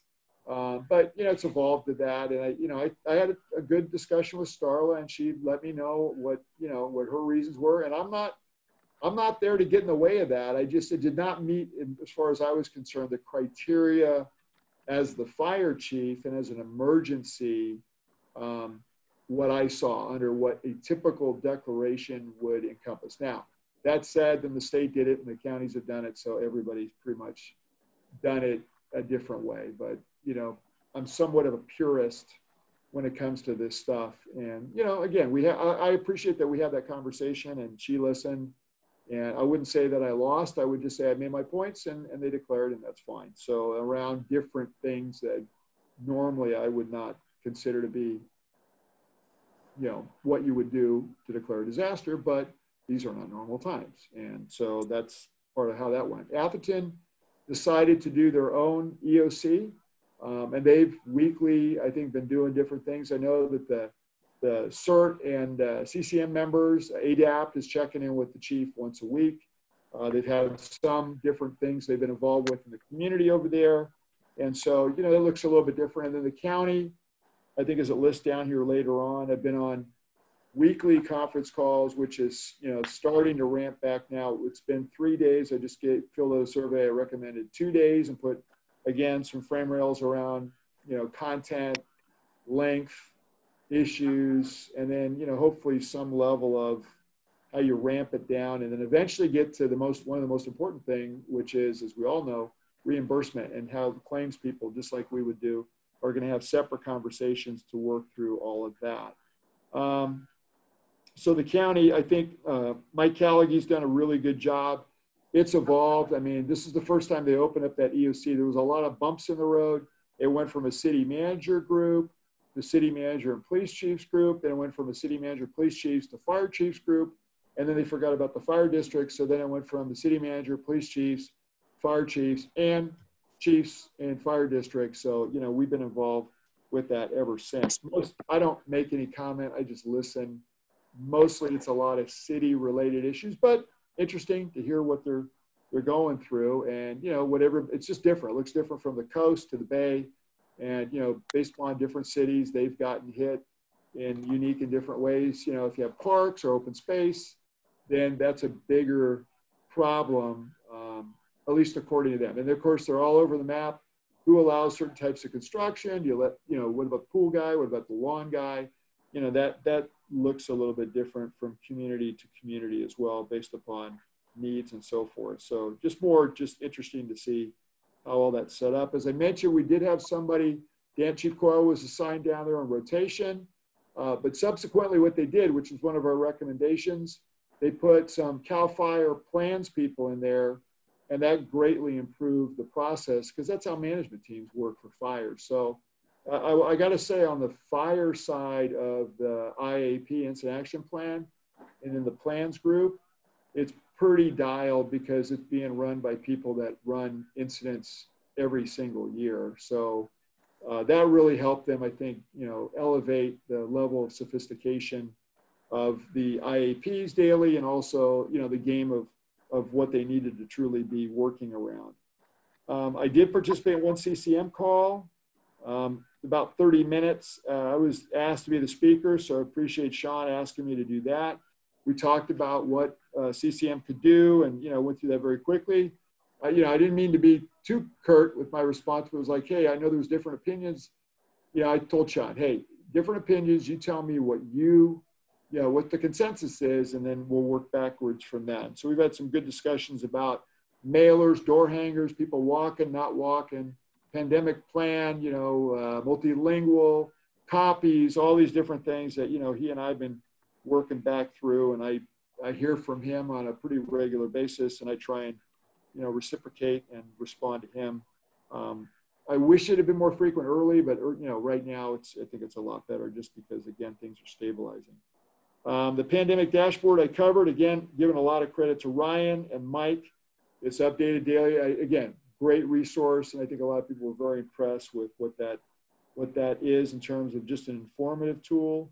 I know that, Michelle Radcliffe coming back and getting a job as your former clerk, she's our social media hero here. I mean, Michelle, right before this happened, said, I want to take on the social media platforms.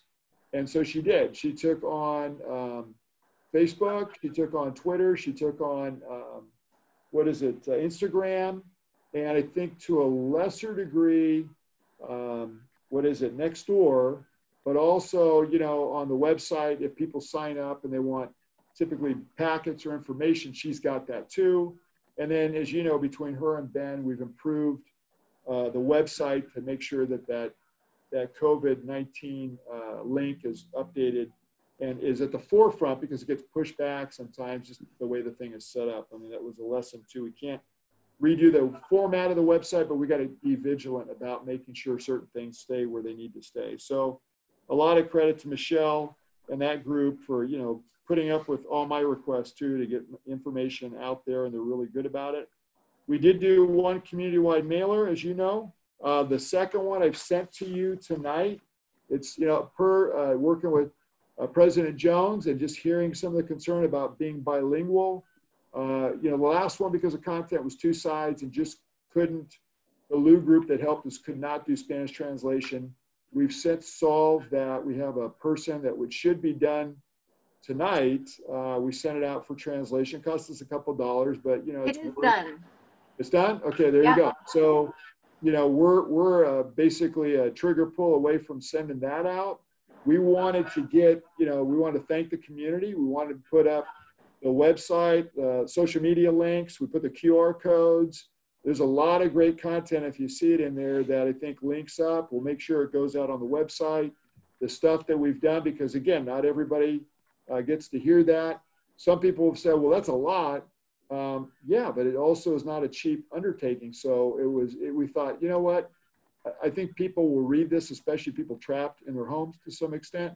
So normally I would say, if it's a mailer, if we would have an election season, that probably would not be the strategy I would use. But because it's not election right now, I think people are going to look at that. My mail load is slowed down. I can tell you at my house, far less advertising. So when stuff comes, it's typically just the bills, which aren't welcome, but you got to pay your bills. So, I think having a mailer is a good thing. I responded to tonight. The third one we're looking at is working with CCM and the CERT groups to put out ways in which we get their information out. We tried to shoehorn it in this one, and we just decided, you know what, that's too busy with everything going on. Let's just focus on district centric and put our stuff out there. And then the third one would be more of a community-based recruitment tool, quite honestly, for people to sign up and get involved, which I think is it's a good opportunity right now for that to happen. So that's one of the things that we've been kind of focused on doing. And you know, again, different strategies have been discussed, but I think we're settling on this. I got a draft from Sean earlier today, which we'll be looking at. And then finally, we're looking at the fourth one. And I know this is part of the discussion we get into fiscal impact of, you know, what would be the fourth one, which should come from you all as board members as to what are we doing as it applies to impacts to the district, budget-wise, fiscally, and so forth. So, and maybe you don't agree with that, but, you know, it seemed to me kind of the logical evolution of starting with, here's what you need to do, here's what we're doing now, here's how you can get involved, and then finally, you know, from an economic, financial standpoint, here's where we are. And, you know, in 4 mailers, then it's somewhat of a complete picture. And again, in discussions with the Lou group, with other members of the staff, that just seemed to be a really good kind of nice package of information in 4 flyers in the course of about what will probably be about 45 to 60 days. So that said, outstanding items. I want to add one. I didn't have it on here. If Manny's watching, sorry, because we do discuss this. If you go to our website, right side, top column, strategic plan, it's there, okay? So that is on the website. It's front and center. It's part of accreditation. Sorry I didn't have it on your list here, but you know, it is a big item for us. Manny's concerned because our mentor that was assigned has not responded. Now, does that fully surprise me? No, because our mentor is a working chief, a fire chief from another organization. And, you know, if he's going through the same thing we're going through, it's been game on. So, you know, but that all affects our schedule, right? So what we're hoping to do is make sure that, you know, either there's going to be a catch up or a change or an extension so that we don't lose our momentum or our opportunity or it's held against us. And Manny's on this thing every day, and we're getting there. So, you know, again, good news is, you know, that's one of those projects that he can work from home on and pretty much, you know, do everything to some extent. He does come to the office on a scheduled basis to get things done because he's got to reach out to other employees that are here. But, you know, he's been doing most of it from the house. Hey, Harold, where's the mentor located? I forget. Jim, I don't recall. Yeah, you know, all I know is this. I think it's Arizona. But I also know this is a guy who just took a new job as a fire chief, which I would just say is terrible timing. And if I was a new fire chief, I would not need an extra job. You know what I mean? Especially right now. So I don't know. You know, I get trying to keep certain things when you're in a position where that's what you like to do and you were good at it. But as you guys recall, I watched enough fire chiefs stay on committees and, you know, do speaking engagements and stay on like the USAR program. And I watched people suffer dearly, and it was not, and so I saw enough of that when I became the fire chief. I didn't do any of it. I wasn't teaching. I wasn't doing conferences. I wasn't on teams anymore, as much as it was hard to not do those things. But, you know, you kind of need to have your undivided attention daily on a new job, let alone in a pandemic where, again, it's got to be game on wherever that guy is if it's anything like what we've been dealing with. So, you know, I think we're probably going to need to see a change there, but Manny sent the letters out. They went out. I signed them on Monday. So that's out there to say, hey, look, you know, either give us an extension, a new mentor, or do something different because, you know, we're in a pandemic, but, you know, the clock is ticking because that's part of their requirement. So that doesn't, you know, unless they loosen the requirement, which is what we're asking for, which is reasonable, right? Legal service. So I'll start with the Slack contract, legal services. Those are on the agenda tonight. Thank you on outstanding stuff that's been in the queue. Space needs. I'm happy to talk about it more, but hopefully Director Bernstein, you saw the email that he sent you. I did address it a little bit earlier. Let me whip through these. That's on the May Fire Board meeting coming up. And we're happy to send you the original document. I think John did a good job of explaining what we're doing. I tried to do that earlier. Belinda is ready to go for the May board meeting. She's been chomping at the bit, but Director Jones and I had discussed, you know, there probably is going to need to be changes on priorities to some extent, which is fine, but that's a contract extension change too. She's not just going to do any kind of a anything than a summary, unless, you know, that's a call you're going to need to make. So we'll have her do a presentation in May on what was happening before, and maybe it won't be a big change, but I think there's going to be some changes needed in there. We talked about the deputy chief process. We'll restart that and everything else after May 3. Like I mentioned, we have not checked in with the outside candidate to see if there's any change other than, like I said, anybody who's in leadership and fire management is probably in the same boat that we're in, with all the different things that, you know, we've been trying to work through with our employees and all the issues that have kind of come up for everybody. So that included entry level, and, you know, those conversations too. Remember, hiring wouldn't go on until the fall. So, you know, those are decisions that we'll have to make, whether we're going to pull the trigger. To Director Bernstein's questions, I want to make sure I answer, you know, we're going to need that authority from you, the fire board, to pull the trigger on hiring. So we certainly need to have a list, which is what our goal is. That includes the battalion chief's assessment center, but based upon how the economy rebounds or what the new normal looks like, if this thing's over in a month, 3 months, longer, then, you know, that's going to be, I think, a period of reassessment and a wait and see. Good news is where we are in the world, I mean, we're Silicon Valley, right? And so that's always kind of helped us and saved us to some extent compared to other agencies, like I said, that are currently laying people off, laying firefighters off right now. Facebook agreement, emergency services. This is one of those ones, you know, as we get into fiscal, I'm hoping to keep, you know, Ryan, like I said, he's getting killed. And I don't see that changing. I think, you know, a lot of the long duration, the long view of this stuff is emergency managers and planners are great resources, I will tell you, for what we're going through. And, you know, Ryan's been worth, I mean, he's you know, I wouldn't say we've undervalued him, but he's a valuable commodity, and he's tired. So, you know, he's probably been one of the guys that's been the go-to for so many different things. And I think, you know, if you want to have those conversations with the city of Menlo Park, I can tell you the Starla has nothing but fantastic things, as everybody have to say about, you know, Ryan's leadership and how he's helped them. And he's tried to do that for all the cities that wanted to reach out, which is another discussion down the road towards, you know, do we get to some sort of, you know, multi-agency coordination at some point, and, you know, how we would work that with all the agencies that we see. So there were some missed opportunities. We tried, you know, to bring it. Again, they're their own entities. I'm not here to tell them what to do. I'm just here to try and help them. So the Facebook agreement's part of that. The other position, don't forget, was Mike Ralston in the CCM. So, you know, part of I think the deficit with CCM is not having somebody in there whose attention is fully focused on that. And I think, you know, what we would also say is, you know, we were looking at recalibrating what that looked like. And so Ryan right now is continuing to look for the right person to support that.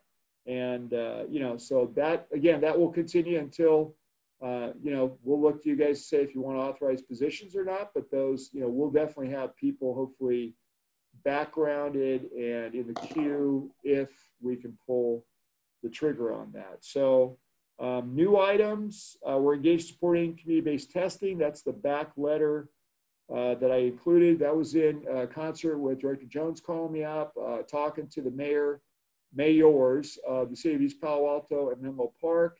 I just want to make it clear, we weren't proposing to be like Hayward or Fremont that test stores with test kits. We were proposing to logistically use our items, the tent cache, easy ups to support it, so that wherever it could happen, we could set up a site with PD, with Public Works of that jurisdiction, and then whoever the medical professionals would be, whether it was Verily, Ravenswood Clinic, Stanford, that they would then provide testing in the south part of the county. As you know, they've been able to transport people. Very few people have taken advantage of that, or they can go to the Verily site at the San Mateo Convention Center. So the other site is Stanford, and also Ravenswood Clinic. Now, Ravenswood Clinic, you got to be a member. They were testing 1 to 4 people a day. It wasn't very much. So, you know, again, progression of testing it's evolving weekly. Like I said, costs are going down. You know, whether you're doing the antibody test now, which is kind of controversial. I know Athens PD said they did that. That's still, the jury's out because of FDA approval. But certainly, you know, the test kits, if you're either thinking you're asymptomatic or systematic, you know, that's easy to get and has really improved for us.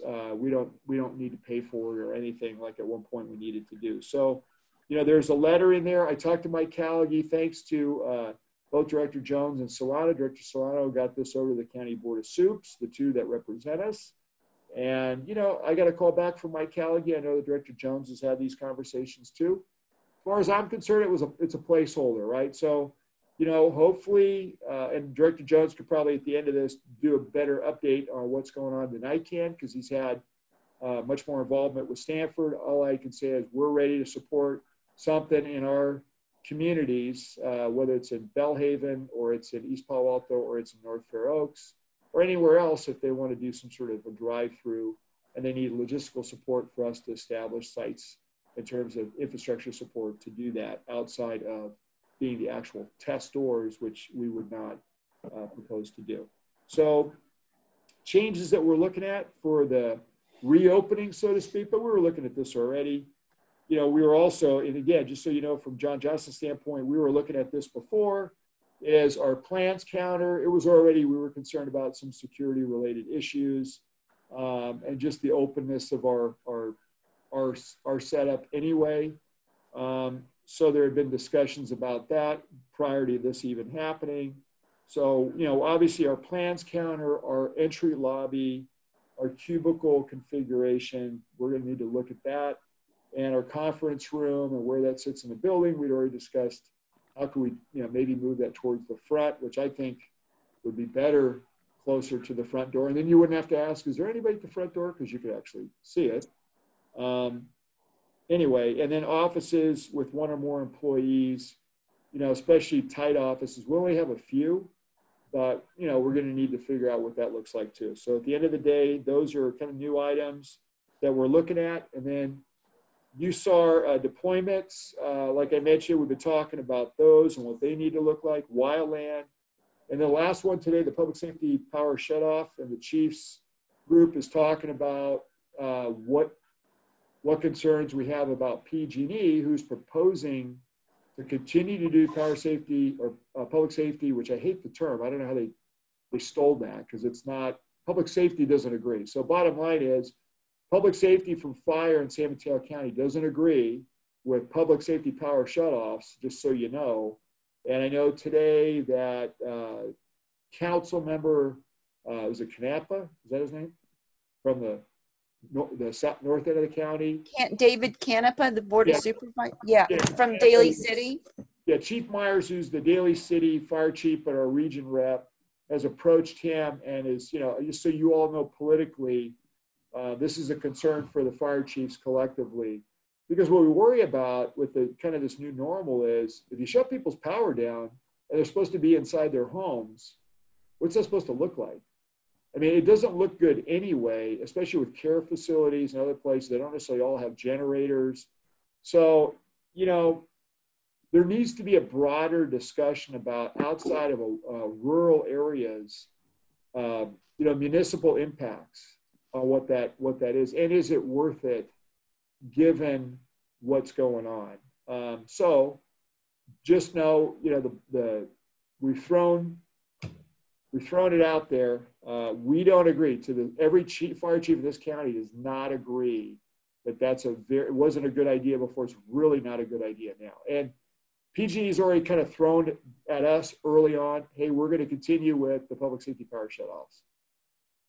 Not a good idea. We didn't want them before. We get it. And, you know, we get how it all came about. I've never agreed with it. I'm never going to agree with it in a municipal setting. And I think it's not the way to go. That said, it's bigger than me. It's bigger than the chiefs. And so you guys are you guys are the politicians, just know it's at the soups, and you probably want to get involved at some level at some point. Finally, on fiscal impact, cost recovery, we talked about that earlier. Thank you for the resolution for Kathy. And you know, now we, again, both at a local and FEMA level, we've done that. Again, we're doing, I think, a great job collecting the data. And part of that is this is something we do, right? Wildland season, USAR deployments. This is not getting codes, whether it's an ADP or payroll or cost for reimbursement. I mean, this is a well-traveled path. So staff is very familiar with how to do that. And I think they've been doing a great job in capturing, again, kind of the limited costs that we have currently. Budget implications, and I appreciate what Director Bernstein had to say. So we're going to be looking, obviously, at the Finance Committee, the next board meeting, because we do have time. However, we did meet as a staff this last week, and we did discuss freezing aspects of the budget. If you disagree and you say, go ahead and spend, I mean, we haven't done it yet. We're at the end of the fiscal year, but the methodology that we used before in the recession was we shut a lot of stuff down to preserve our cash position.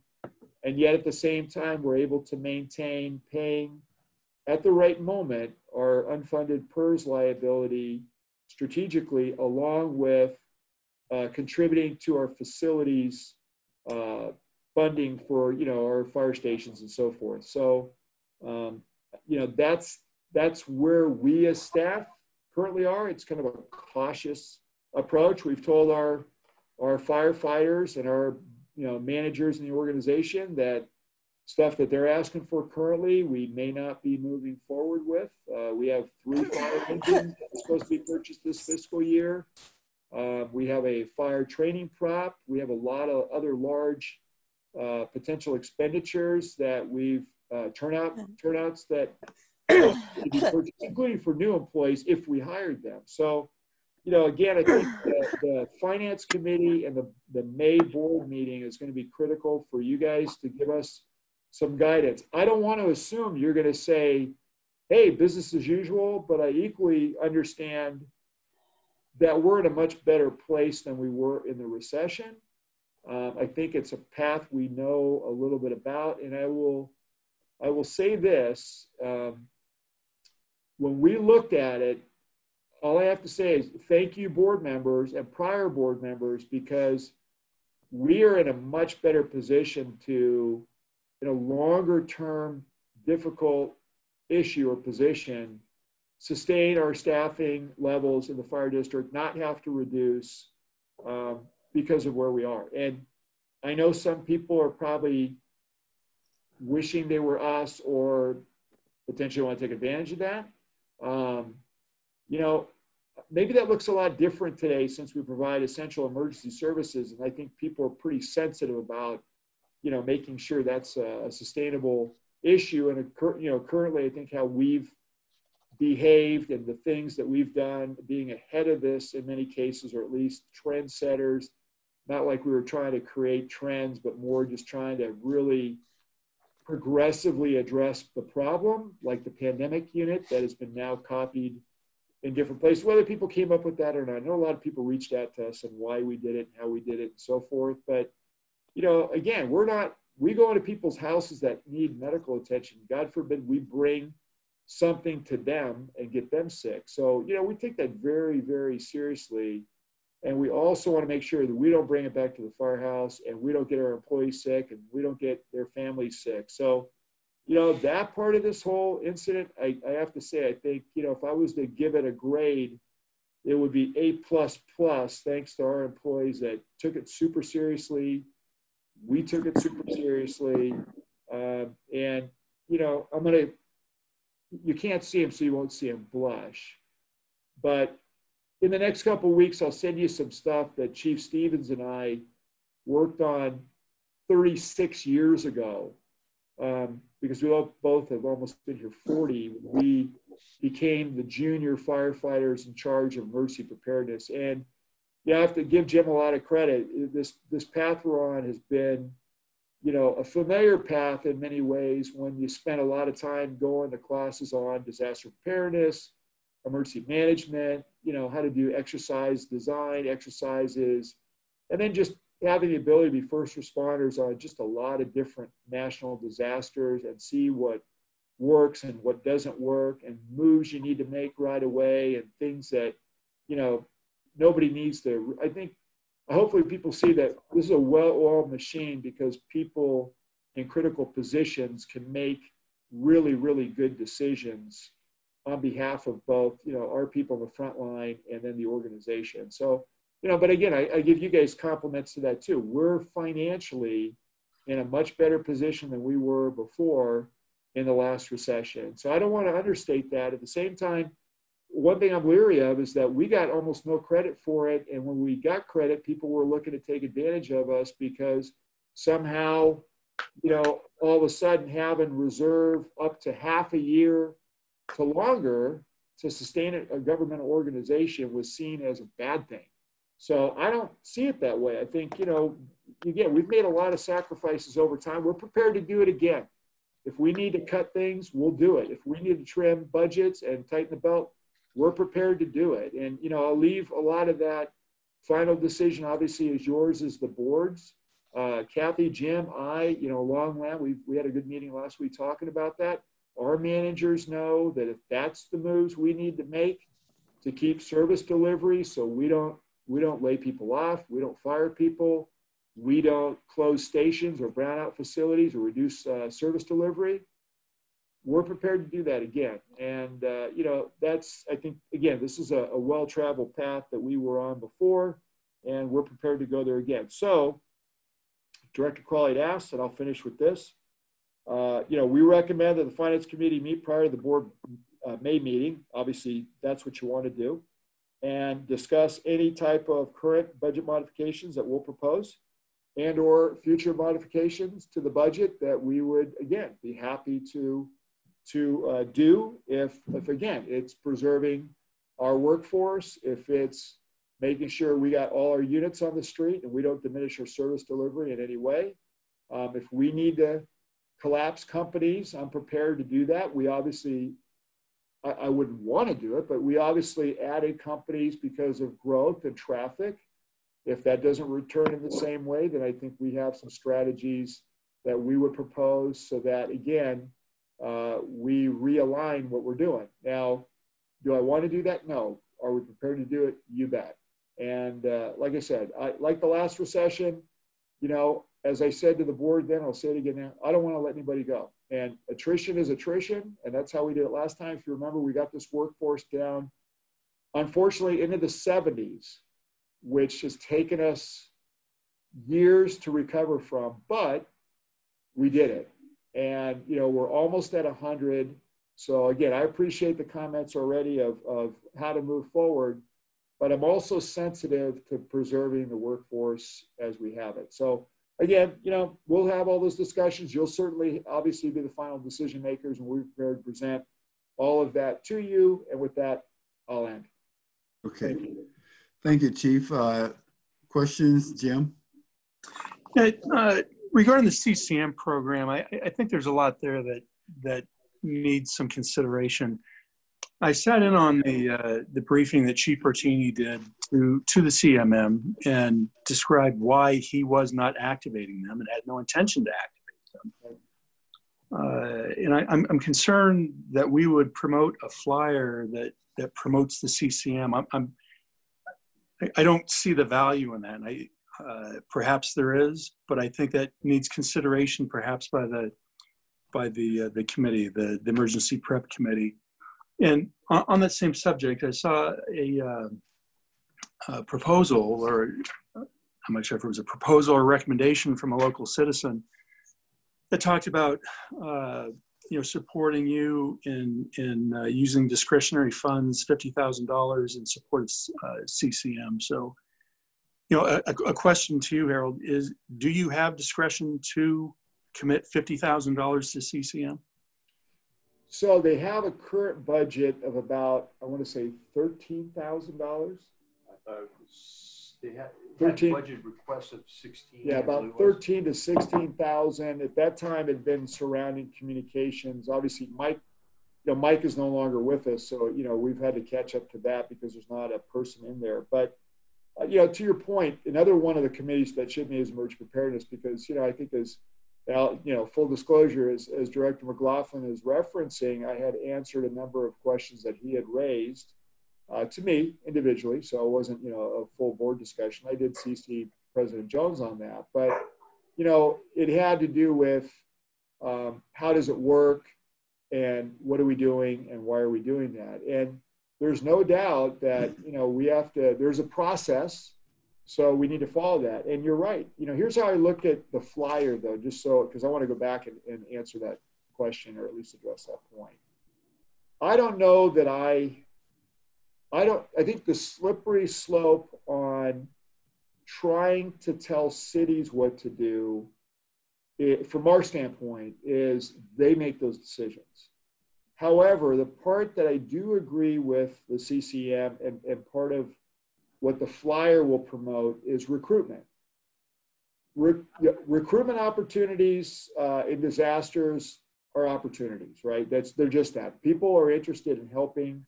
So, that's a good frame of reference, I think, to any disaster always ends up with, I think, more classes and people wanting to get involved because they want to be prepared to handle, whether it's a get ready class, their own household or neighborhood, which is what the CERT programs were based around. Broader than that is where we kind of find ourselves, and Sean said it, in a dilemma, right? This is not an earthquake, it's a pandemic. And so, the struggle here is, you heard it, call volume is down for the fire crews. Every crew is in service. There is no capacity problem for emergency responders. That doesn't exist. We were worried about that. It has not manifested itself. That said, there is orders from the county health director that says you got to shelter in place. If you're over a certain age, you need to limit, your shelter, you need to be at home, you can't travel, or you shouldn't travel. So there's a dilemma that no one ever saw, that the volunteer groups that had been proposed to supplement or help public safety or the community could just be activated and operate as if it was an earthquake. And that's why you see the pushback from, I think, I saw the email, from the county, from the cities of East Palo Alto Menlo Park.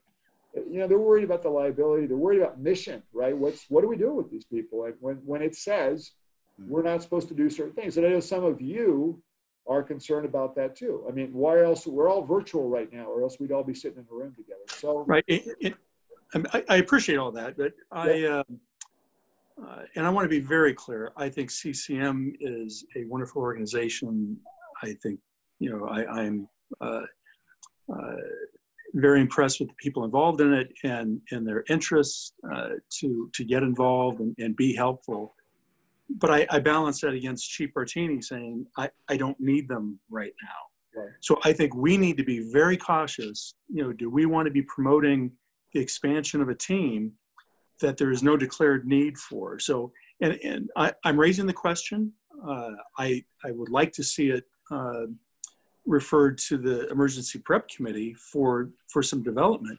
And I still, you really haven't answered my question about, do you have discretionary authority to grant $50,000 to the CCM? Yeah, so that would be, so let me finish my last point real quick. Just a small add-on to that.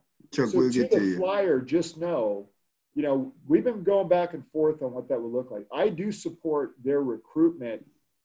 I don't necessarily want to, I think this is where it gets difficult. I don't want to go against what the cities are saying either. I understand your sensitivity there, but remember, this is for the long haul. It's not just this event. I think you got to be careful. Obviously this is it's in the front windshield, right? It's big and that's where we are, but I see the benefit of these groups beyond that. And I think there is a good reason to try and do the expansion and get people involved, the block coordinators. Right. However, I understand your concern on some of the things that I see too, that it not become a different set of problems that then comes back on the fire district and we're seen as working counter to what the cities are saying or prescribing, because I do worry about that being seen as, well, you guys are empowering people that are you know, not doing what we want them or creating problems for us. Because I've had to address those questions too. I totally get it. So the other part of that, do I have the discretion to spend $50,000 for training? I mean, I have the discretion to spend up to $100,000, but am I going to do that? I don't think, it's not an immediate need. So, you know, I mean, we're currently able to support a lot of different things once we get out of the shelter in place order. And I think there are ways for, you know, some learning or putting materials out there. But I would not want to either put our firefighters or our employees currently there. Again, there is no employee assigned to this program, which is problematic. I don't see the rush to do that. I think signing people up with the understanding that there's things that they can currently read and educate themselves to, and then having a well thought out. And again, you know, I think this is where the board committee needs to meet and have these discussions, because again, I would love to hire that position. That's also a budget issue. You know, I would prefer that you also are involved with expenditures of funds that we would change, because currently there isn't a budget for that, at a time where I may be cutting other things. That's not exactly, you know, if I put 50,000 over here, but I'm cutting turnout equipment for firefighters, or we're not buying fire trucks, or we're not buying fire prop because of live fire training that we're doing, you know, you got to hold it all in balance, right? What's our primary mission? And then where are we really going? And those are bigger decisions that I don't see that we need to rush, but I think it needs to be a collective effort. And again, I work for all of you. So I would prefer to have all that be a broader discussion, finance, e-prep, board meeting. That makes just more sense to me. Well, I would propose that we not send out a flyer promoting CCM until emergency prep has had a chance to evaluate it and put it in that larger context. Yeah, so, and Jim, just so you know, what I said, the third flyer, I mean, you can look, I think we've been what? The last one we put out 3 weeks ago. And as I said, we're looking at, in the future, I'm looking at anywhere from 30 to 60 days in advance, you know, in advance. Because look, as I sent this last one to you, you know, I'm sorry it was tonight, but I didn't hear back from the Lou group. I didn't think the board would have a lot of concerns about that one, because it's just what we're doing, right? And we're thanking people, and it's got a lot of good data. But I understand there's concerns about what that other flyer would say, what it would look like, and it absolutely would have to go before not only all of you, but preferably, you know, 2 directors in the committee to take that on. And that's the process, right? I mean, the CCM typically, Sean goes to a board committee meeting, and that's how this works. So, you know, we're returning to normalcy. I probably, you know, that's good. So I'm fine if we need to have a e-prep meeting. I only put finance because on this, that's where we are, but absolutely we can support an e-prep committee meeting. And yeah, that flyer needs to be bigger in terms of board being addressing that. And so does $50,000. I would not be comfortable authorizing $50,000 if I'm, again, cutting core fire service items like trucks and turnouts and training props that we would need for core services for the firefighters on the front line. So, yeah, Chief, I wouldn't do that in the back. we got 2 people. Chuck, you got to get yourself unmuted, and then Rob. So, Chuck, you want to go first, or? Yeah. Well, let me just say, I have a different perspective on this. First of all, I think the value of volunteers is not for what we call emergencies. They're for what we call disasters. And frankly, I think the Menlo Park Police, I've lived here for a long time, they're worthless.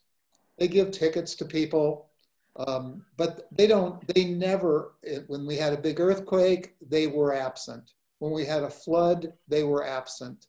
The people who made a difference were the spontaneous volunteers who went out and did things, helped people. And we have an opportunity now. I mean, we're sending out these sort of self-promotional things, but we have literally in the district hundreds, maybe close to 1,000 people who are volunteering now, who are potentially our allies. And I would love to see the district doing something for people. For example, a testing thing. Why not push it? Make the fire stations, a couple of them testing stations, where people could go there and we show that we have value to the people. Similarly, what about getting a supply of masks, not N95s, but dust masks or whatever that people could pick up at stations? It seems to me that we get so much mileage if we did something for the people. And you know, the firefighters are important. I'm not minimizing that. And they need to stay healthy. And I have a couple of comments about that, which I'd like to make in a few minutes, but that's important. But I think the way we build a relationship with the people we serve is by offering them some sort of service. And so far, we haven't done it. The police haven't done it. The cities haven't done it. Nobody is serving the people. And I've already seen, for example, I'm a volunteer in Area 28, which is the Willows. I have almost 80 volunteers right now. That's enormous. These people are contacting all their neighbors. We have 1,700 homes. They're contacting those people, and the people are feeling better because somebody is saying, hey, we're here to help if you need something. It's all psychological. This is part of their mental health. It's part of their security. I think it's incredibly valuable. And I'm not trying to take anything away from somebody who goes to a traffic accident or a call. That's essential. We have to have that. But that feeling that somebody's there for you as an individual, I think comes from neighbors. And what I'd like to see in the long run is for the cities to delegate emergency services to the fire district. They could do that. And we ought to be the center of that because the cities have never provided that. I don't think they ever will. And I think we could go a long way, Chief. I agree with Jim's thing. I think $50,000 is unreasonable. But right now, there are people that are paying for maps. They're going to Kinko's and buying large size maps at $10 each, and they're spending their own money to do it. We should be reimbursing some of those things. And I would urge you to make some money available to Sean to, at least let Sean be the conduit. I mean, either have the money or pass on the request for reimbursement or something so that, and that would go so far where to be able to tell our volunteers that the fire district was sponsoring that, we'd have loads and loads of supporters as a result of that. Anyway, that's just quick, can I respond? So on that, just know, I mean, we have, Sean and I talk, I think either fairly regularly or we email back. I have not heard that anybody wanted reimbursement for anything. So clearly, I mean, we're capable of doing that if somebody submits an invoice to do it. And if they even needed us to make maps, we could do all that. It's first I've heard of that. I get it, Director. It is an opportunity. I think that's the balance with what Director McLaughlin has raised as a concern. But remember, legally, we're not the cities. And so, you know, you're right. I think even how this may have to be looked at in the future, and I know Ryan has some really good ideas, may need to look a little bit differently. That said, you know, Jim and I were just talking and put it on mute, and he's over here commenting. You know, we could buy face coverings if that's something the district wants to push out there for the community. I think that's a great thing. I mean, anything that doesn't spread this, if that's something that we can offer as an enhanced benefit to the community, I think that would be a good way to spend the money for different things. Now, I'm not as in favor as fire stations as test sites, only because I'm trying to keep the stations as clean as they can. However, you know, remember, we are willing to support testing at various locations. And the only reason I say we won't do the tests themselves is because there's clinicians, that's what they do. We're not, you know, that's not exactly what we do. I'm trying to keep us within our scope of practice. But, you know, that letter that you saw, just know, no one else is volunteered to do that. And I know Director Jones is going to talk some more about it. I mean, I take zero credit for that. I was interested in the meeting that I was pulled into, and I offered to say, hey, look, this is how I think we can have a benefit, including volunteers that may want to support that from a different standpoint. I don't know what that would look like yet, but, you know, Director Jones and I discussed that too. So, you know, yeah, this is not an issue that's going to go away right away, but there is an opportunity. I get what you're saying on the flyer, but I also, you know, we have time to send it to the board and the committee and get feedback because, you know, I mean, it's evolved. As you know, from where we were 3 weeks ago, it already looks different in terms of information. And so, you know, as I said to Sean, you know, send me what you have and then we'll start to go from there with at least, you know, tweaking it and then eventually pushing it out for all of you to see and certainly the committee. So Rob had his hand up, Virginia, before you. So Rob. Thank you, Robert. This boils down to a few words, and that's centralized response and coordination. I mean, I feel that, you know, emergency prep, and I don't know if Chuck's going to agree with me, but we are so far behind informationally trying to keep up with what's been going on with the past few months, let alone the first few weeks. You know, here's just the letter that went to the county manager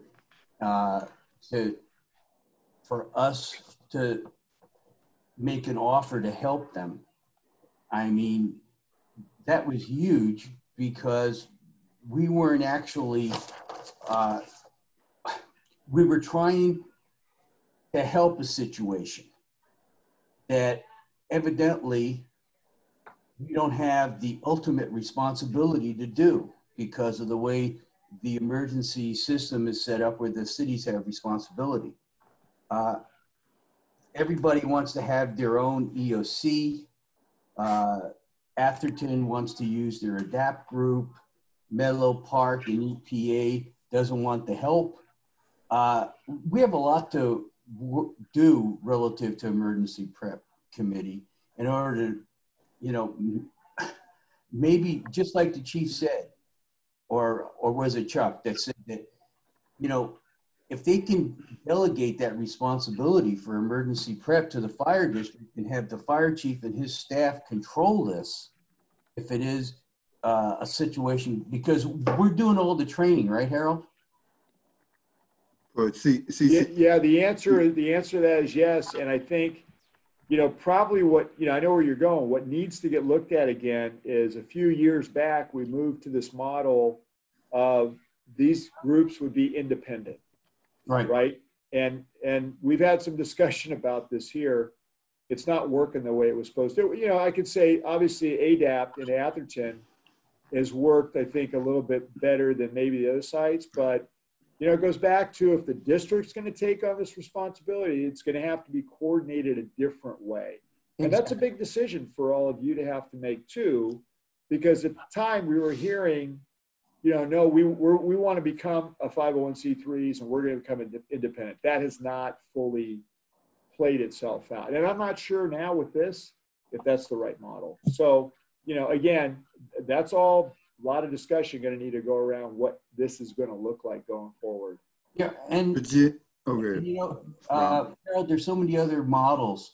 I mean, just like COSIDE, you know, they have their coastal emergency response group, and they have something like 35 volunteer agencies that are all combined, that from county large animals to parks to the harbor district, that all go to this meeting once a month and they coordinate not only CERT but all the other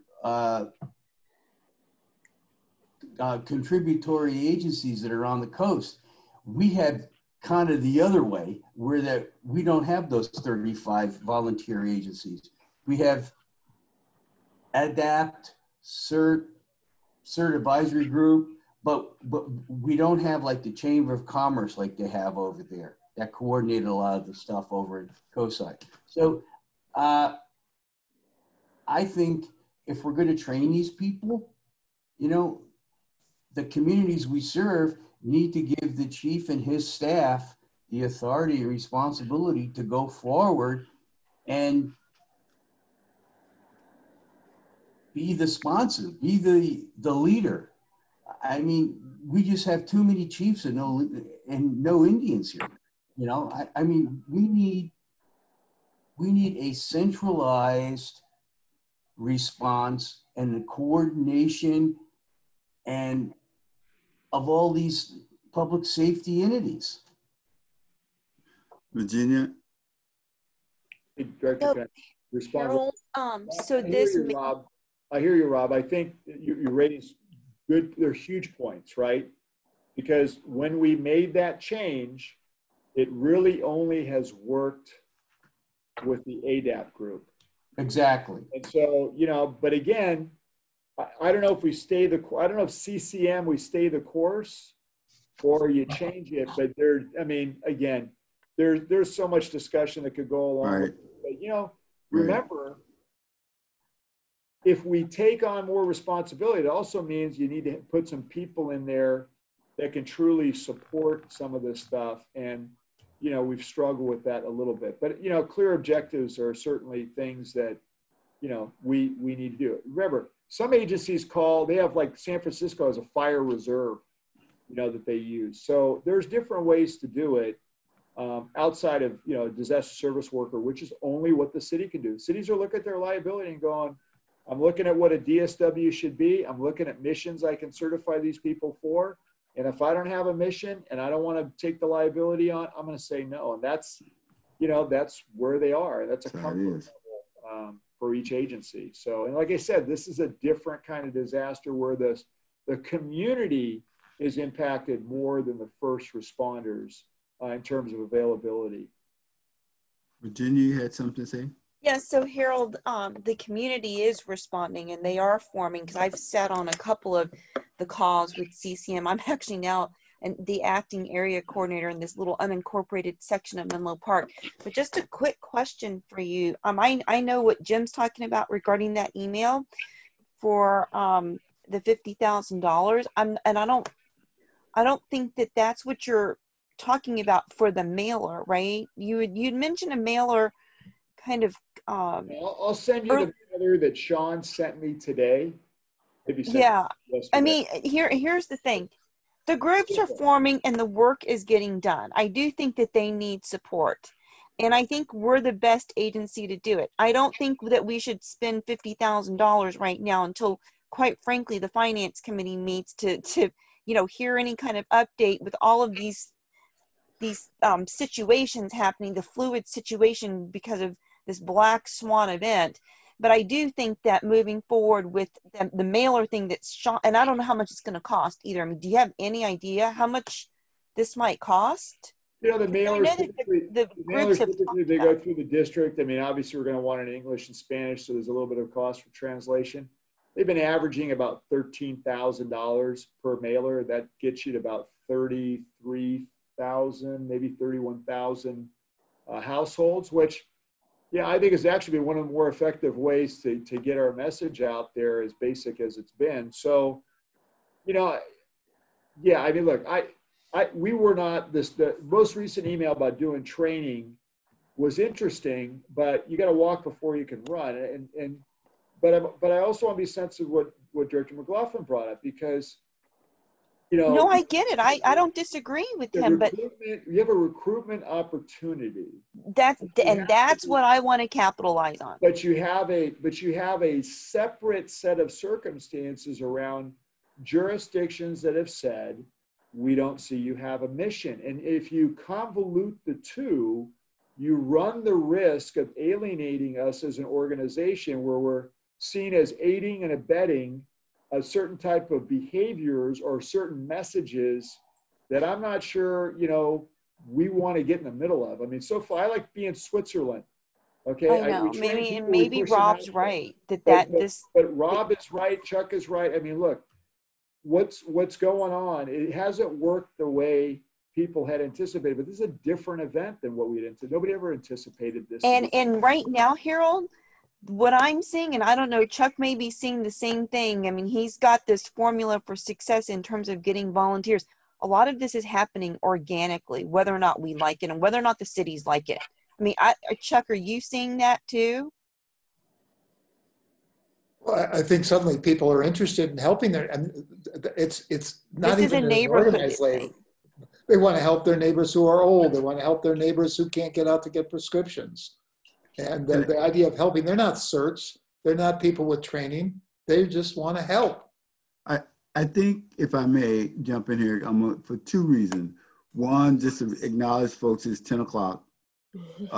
And two, I want to kind of add something to this conversation that I think is that what I have heard, one, just starting with Jim, I heard having the authority and spending $50,000. So I don't know if the two of those are equated or two separate items or the one. One, does the chief have the authority to spend $50,000? That's the first piece. The second piece is if spending $50,000 from the other, from Virginia, you and Chuck, as well as Rob, spending that on CCM and this flyer. So those are two different pieces that I'm hearing. But I think it sounds like it's get back to the purpose of CCM. And are they fulfilling their particular purpose? I know the purpose has been redefined a little bit to be pushed more than from let's fill the caches, let's take the money and build up our communication network versus how to push that. What the philosophy, and it's not only just from the district, it's coming from FEMA. How do we push community service, because that's what it is, into the community and to for what purpose, and build that up. And I think ADAPT have done it well. They have a very successful operation going on with the help of their city council. And I think that's what the chief is talking about, and Rob has mentioned that the other cities have not been as active, I should say, in as way adaptive. I know it's been tough for me to try to work with the city of Palo Alto, but the edges are being chipped off at this point in time. They're not like Atherton at this point, and Menlo Park is still working on theirs. So I think that's an issue that really need to be worked out in disaster prep. And I think that's, until that get resolved, we may have this continuous round robin of conversation about what to do with CCM. There is, from my perspective, there is a purpose, but how that get defined and how that get measured is it really need to be worked on. So with that said, that's my comment. But to answer Jim's question, the spending authority that the chief has is his spending authority. I mean, he doesn't have to use it for this, and I wasn't thinking he was going to, but we did, I think, as a board, give him authority to spend money for, public relations and communications enhancements. So I think it sounds like this mailer is coming out of that, but the separate $50,000, I agree, Robert, it's a separate issue. It's a separate policy. It is a policy issue. Well, it can be 50 or more. It can be $100,000. No. Listen what I'm saying first. It can be up to that. It can be $1 million. It's what the purpose and the intended purpose, and will it solve? Will it achieve its objective? I think that's the real issue. You can spend $1 and it can be a miss.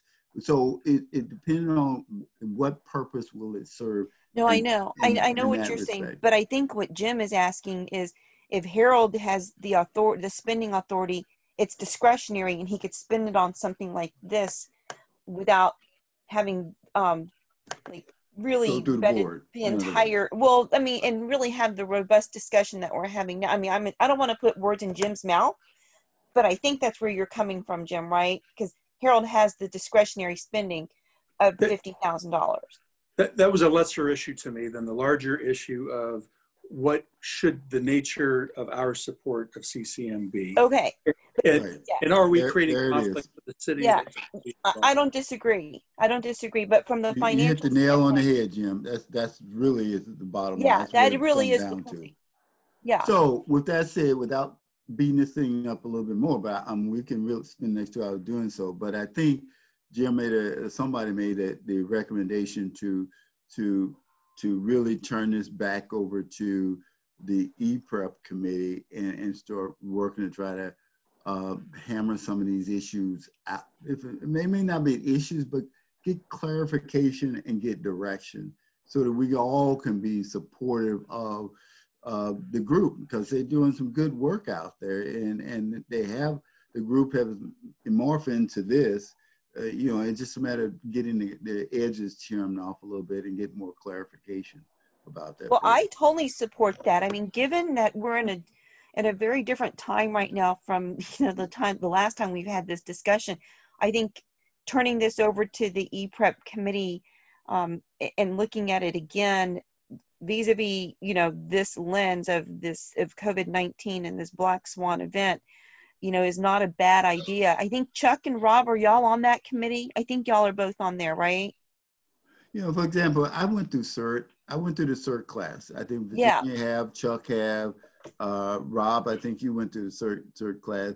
I mean, it's one of those things where that you train for one thing, but now that the county tried to came out a couple of years ago with the Silver Dragon, and that's supposed to simulated some type of bacterial or biological kind of event. And the only thing that was happening is we were going around passing out literature bags and leaving it on the door. It had information, but that was something that the CERT group did. Not everybody participated, but that was one of those things. The other, beyond that, the CERT was only geared toward flood and earthquake, and maybe tornadoes, which is entirely different kind of training. So I think that's part of understanding a little bit more of what giving support to the groups and to the bodies to do something to help, because everybody want to help. And I just want to make sure that the board is staying on the agenda item, which was receive and discuss an update from the fire chief, which is a fairly broad category. Thank you, Eddie. Yes, thank you. So with that said, I think is there an agreement to kind of refer this back over, or not refer back over, but refer the to the E-Prep committee this whole topic of where do we go with CCM with help from staff. Do you want a motion for that, Robert, or can we just give I'm taking the barometers now for the rest of the board members. I think we should where they want to go with it. kick it back to that committee.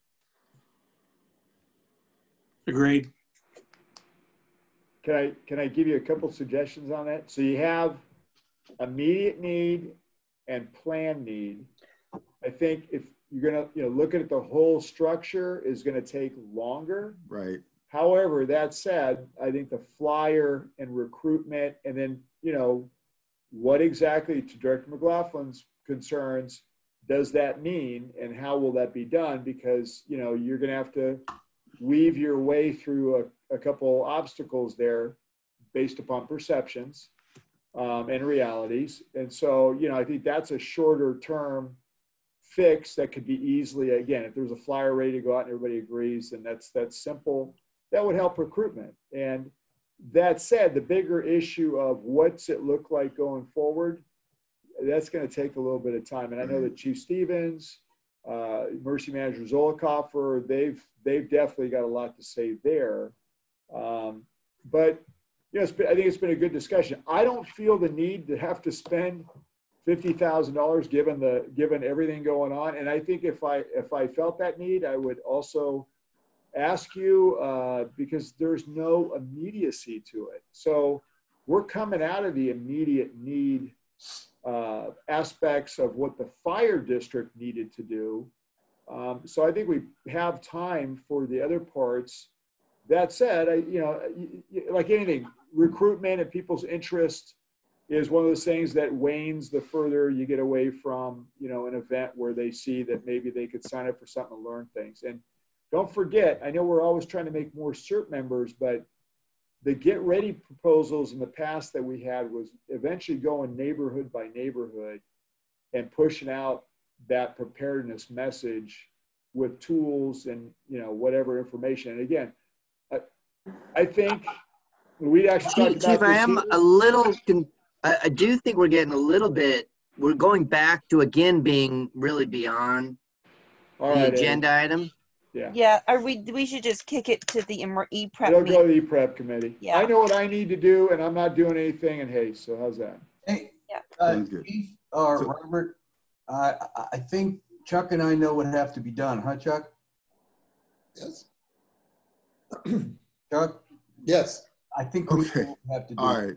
Well, meeting needs flyers. Deal with that. Then everything else is you guys know what to do because you're in the committee. You're part of the CERT group. So. Okay. Chuck. I had two other comments on what the chief had said, and it just take me a minute to mention each of them. Chief, with respect to the cleaning of the fire stations, this is something that I think I'm actually was surprised that we didn't have professional cleaning services. I think you should take a hard look at this, particularly right now. I'm recommending that after each shift change, the entire living quarters be cleaned and sanitized. It wouldn't be very expensive, I think, and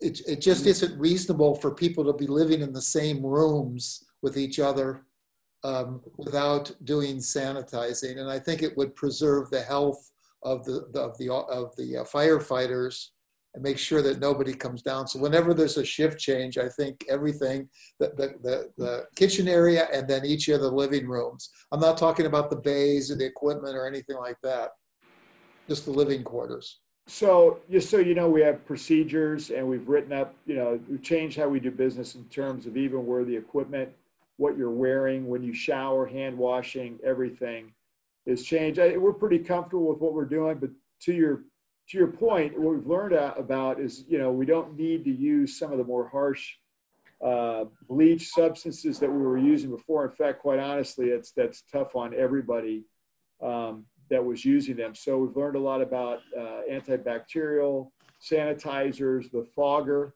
the fogging machine that we're getting because of DFS. That machine was, if you were to buy it, it was $3,000. If you just bought one new, it went up to about $10,000, and most recently they're going for about $25,000. We're not paying $25,000. We're going to get one for about $3,000 because the company is going to commit to that. So, I don't disagree, Chuck, but I would say the firefighters are able to clean a lot and they spend a lot of time cleaning because they're worried about it. So thanks for saying that. I think we're pretty good given their feedback, their concerns, and the procedurally what we're doing because we put policy around it through our infectious control officers, of which we have 2. So, Chief, I hate to say this, I think it's a liability issue also. When you say you have a professional cleaning service, it rises to a higher standard. If we were to lose a firefighter to this illness, and they came back and they said, what, you weren't sanitizing, or how do we know how well they did it? I just think it's worth doing. So look, I'm not going to get into your business, but I certainly, from a budgetary standpoint, would feel that that was a worthwhile expenditure from a liability standpoint, because when you hire, there's just no higher standard than professional cleaning and sanitation. Right. Well, just so you know, I don't think anybody's as not trying to minimize what you're saying. Thank you. But I don't think anybody's cleaning the way we are because it's already become a bigger deal that other agencies are asking us about this company and so forth. And again, very graciously, they've offered their services up, trained our personnel, given us product, going to get us a fogger at their cost. I mean, it's pretty awesome what they've done for us, which has raised the bar. But I agree. I mean, look, nobody wants to get anybody sick, but I would, if we were challenged on that, which I hope we would not be, I don't think any employee currently would say that they're not adequately or even beyond what we've ever done before, what anybody else that we've seen has done. Chuck, you said you had one last question. Yeah, too. No, it wasn't a question. It's just a comment on given that Ryan's, the amount of work he's doing, and you're feeling that he's overcommitted and so forth. I wonder why we're continuing to do the dashboard when the county is doing exactly the same thing. Couldn't we just eliminate that entirely? They take pride in that, and I think early on we were not because we were the first, but they're taking parts of that, but equally it focuses on district issues. We have the eating establishments, which is done by Fire Prevention Weekly to see who's still open. So they contribute to that process. Again, Mike is in there weekly helping with that. So Ryan does not have to take that on a Monday through Thursday schedule. He does do it on an update over Friday, Saturday, and Sunday, but we try and do all the major structural changes on the Monday through Thursday with him in there. And, again, I think it's specific to the Menlo Park Fire District. If you look at it, we deal with our stations, our district, and, so far everything I've heard back, people are pretty impressed that, we've done that. And if they want to get information real quick about what we're doing, it's all right there. So, I don't want to, yes, is it a little bit of work to update it on a daily basis, change in numbers? Yeah, but it's also the one place that you can go to see all that, including Santa Clara County, San Francisco, and Alameda, because we made a decision around that, then the state, and all the other numbers. So I think it's a good resource tool. And, I appreciate, we don't want to overextend Ryan, but I think that's one of the things actually that he's taken a lot of pride in, of ownership. And again, I was super impressed when he showed it to me the first time. And I thought, wow, that's great. That's going to be a great tool. But here's what we could do to make it, more specific to the district. And so we've done that. Yeah. So I think we have, maybe not, but I think as the hour creeps on, hopefully we can get out of here by 10:30. That may be wishful thinking, but so let's just move on. We still have our closed session, Robert. Yeah, it was a wishful thinking. That's why I made that statement. So let's move on to item number 11, if we kind of can close this out.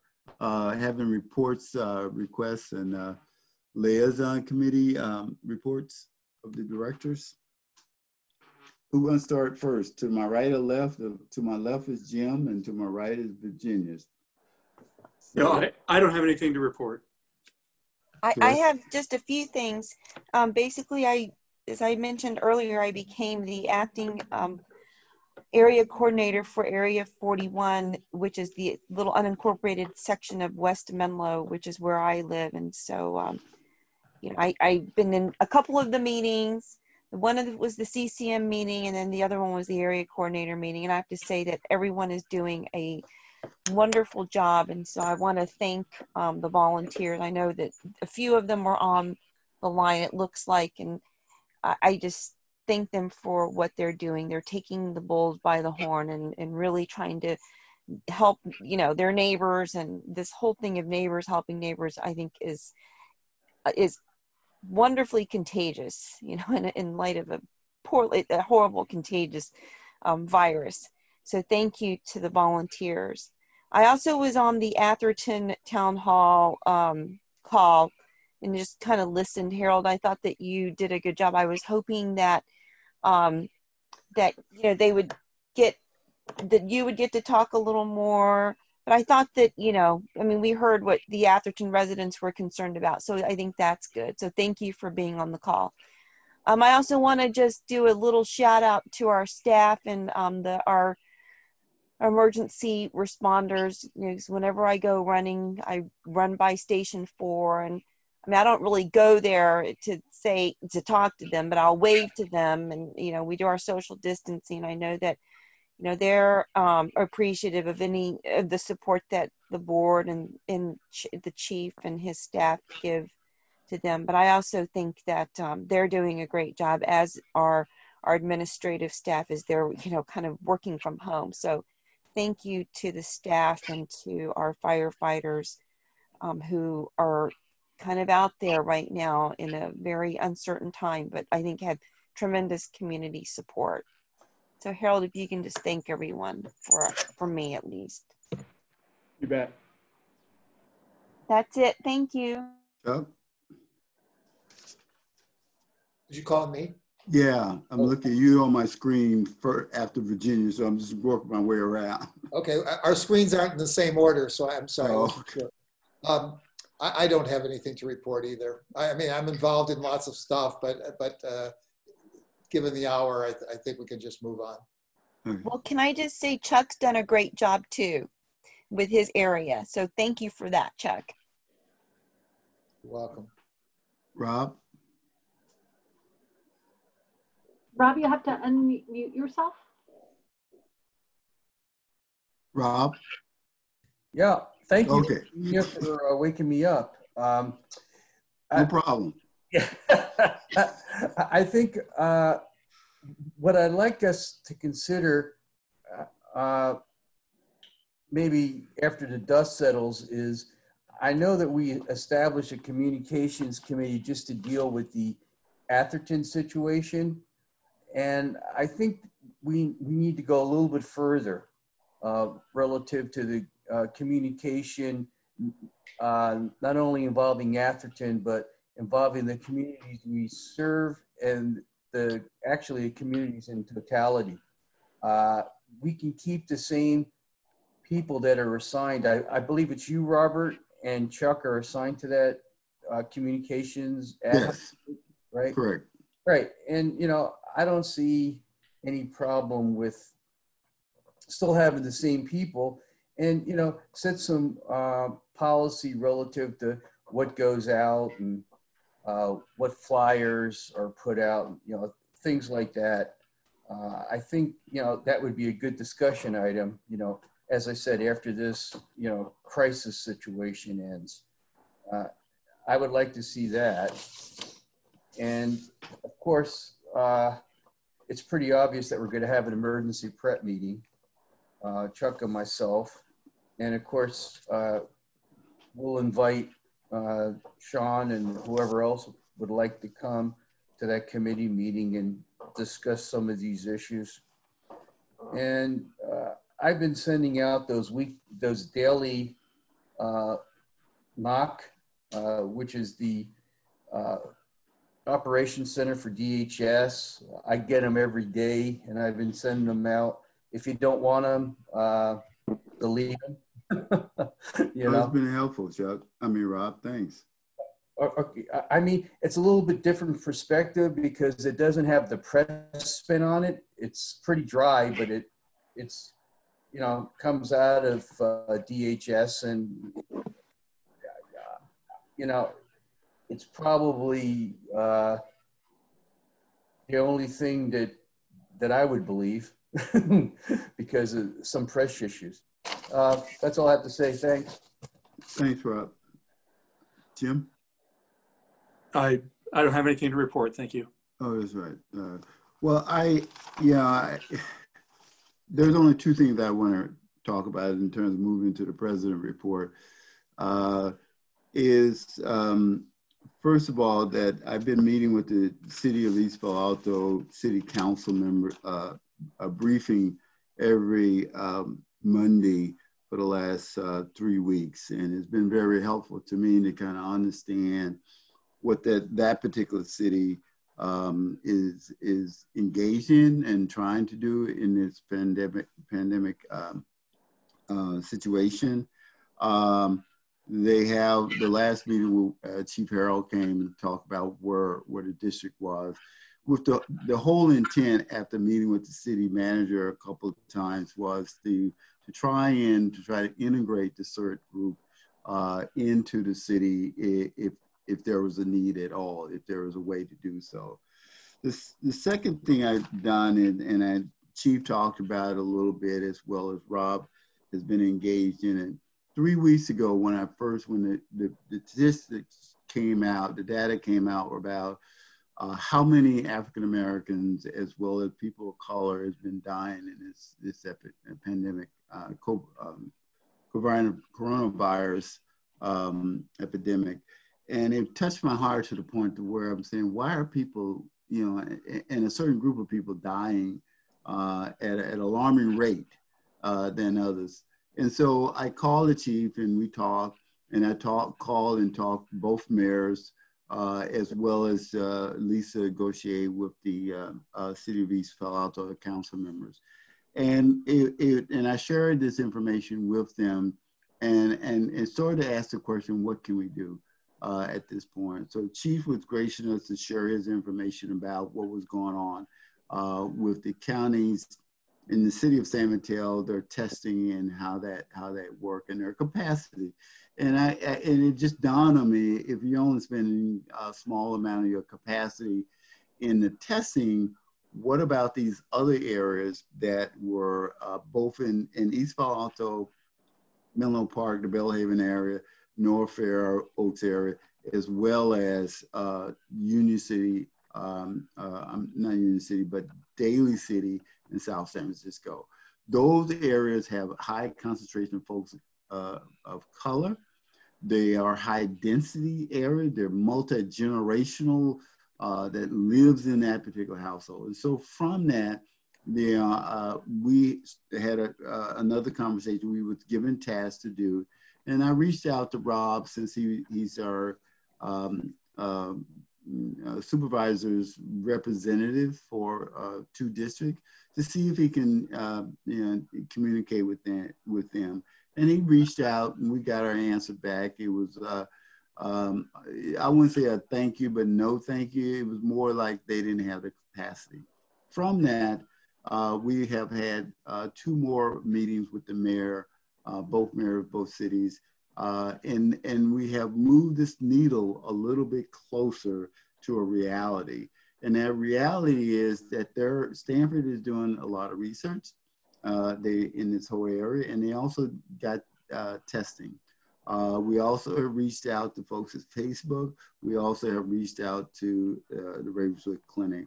So in our last conversation, there's work still to be done in that area, but we have moved the needle. So with that, I want to thank Rob and I want to thank the chief for doing what they did and providing the information that is necessary for both those 2 mayors to kind of take a look at and help move the needle a little bit closer in their area. So that's pretty much what I have been busy with, besides meeting with the chief and Jim on our agenda setting meeting. So with that said, I will leave that short because there's more to it, but that's the highlights of it. What do I want to say? We now, I guess we need to ask the public comment number 3, if there are any.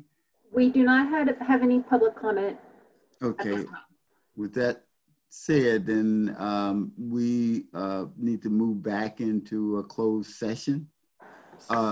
Eddie, you had some procedural. You're on mute, Eddie. You're on mute. Can I make a motion to adjourn? You're on mute, Eddie. Hold on a second. Eddie's on mute. Sorry. Okay, there you go.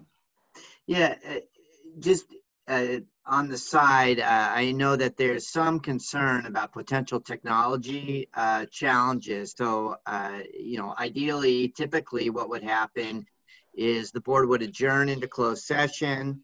And then after that, they would come back into open session. There'd be a roll call. There'd be an indication of whether there was anything to report or not. There'd be a motion to adjourn and so on, with all of those things occurring in front of the public, should any member of the public, have waited around for that to occur. So the plan would be, President Jones, to in fact adjourn to closed session, and then you would access the closed session using the same link that you used the first time. But after that, the hope is, and IT isn't 100% sure it will work, and that's why I'm saying all this, that you would get off of that link, you would come back to this link, and we would do the normal things to close out the meeting. If that technology doesn't work, the backup and my recommendation would be that you simply, it's understood that what you would do is you would adjourn following closed session, and at the beginning of the next regularly scheduled meeting, you would simply indicate at that time whether or not there was any reportable action, and then you would adjourn this meeting. So this meeting would essentially not adjourn until the beginning of the next meeting. So long-winded way of saying the hope is you go to the other, you have the closed session, you come back to this, and it's all straightforward. If technology precludes it, you would adjourn out of the closed session and indicate at the next regular scheduled meeting if there was any reportable action. Well, first of all, Michelle, are you there? I am. If we do that, because I know we're scheduled for these two, will this number still be available if we were to close out now and log back in? We are, it's unknown at this time. We will find out.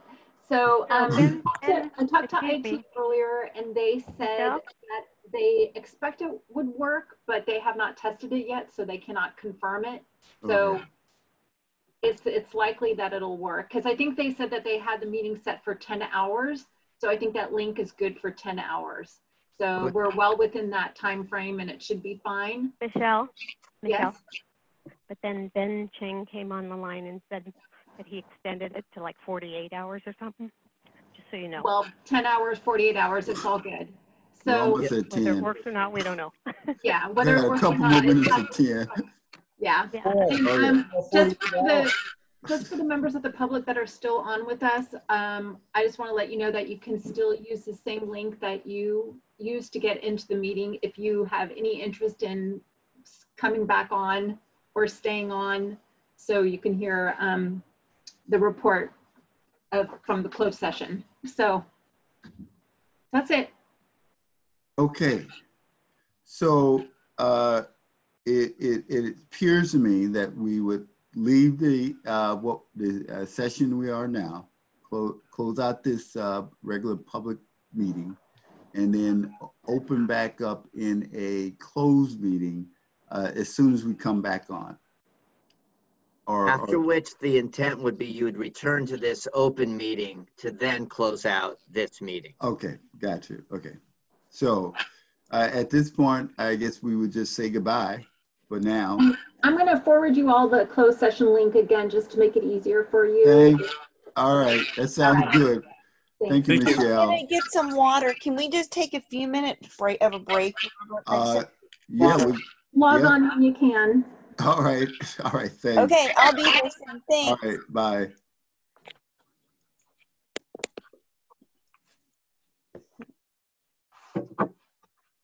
Bye, Eddie.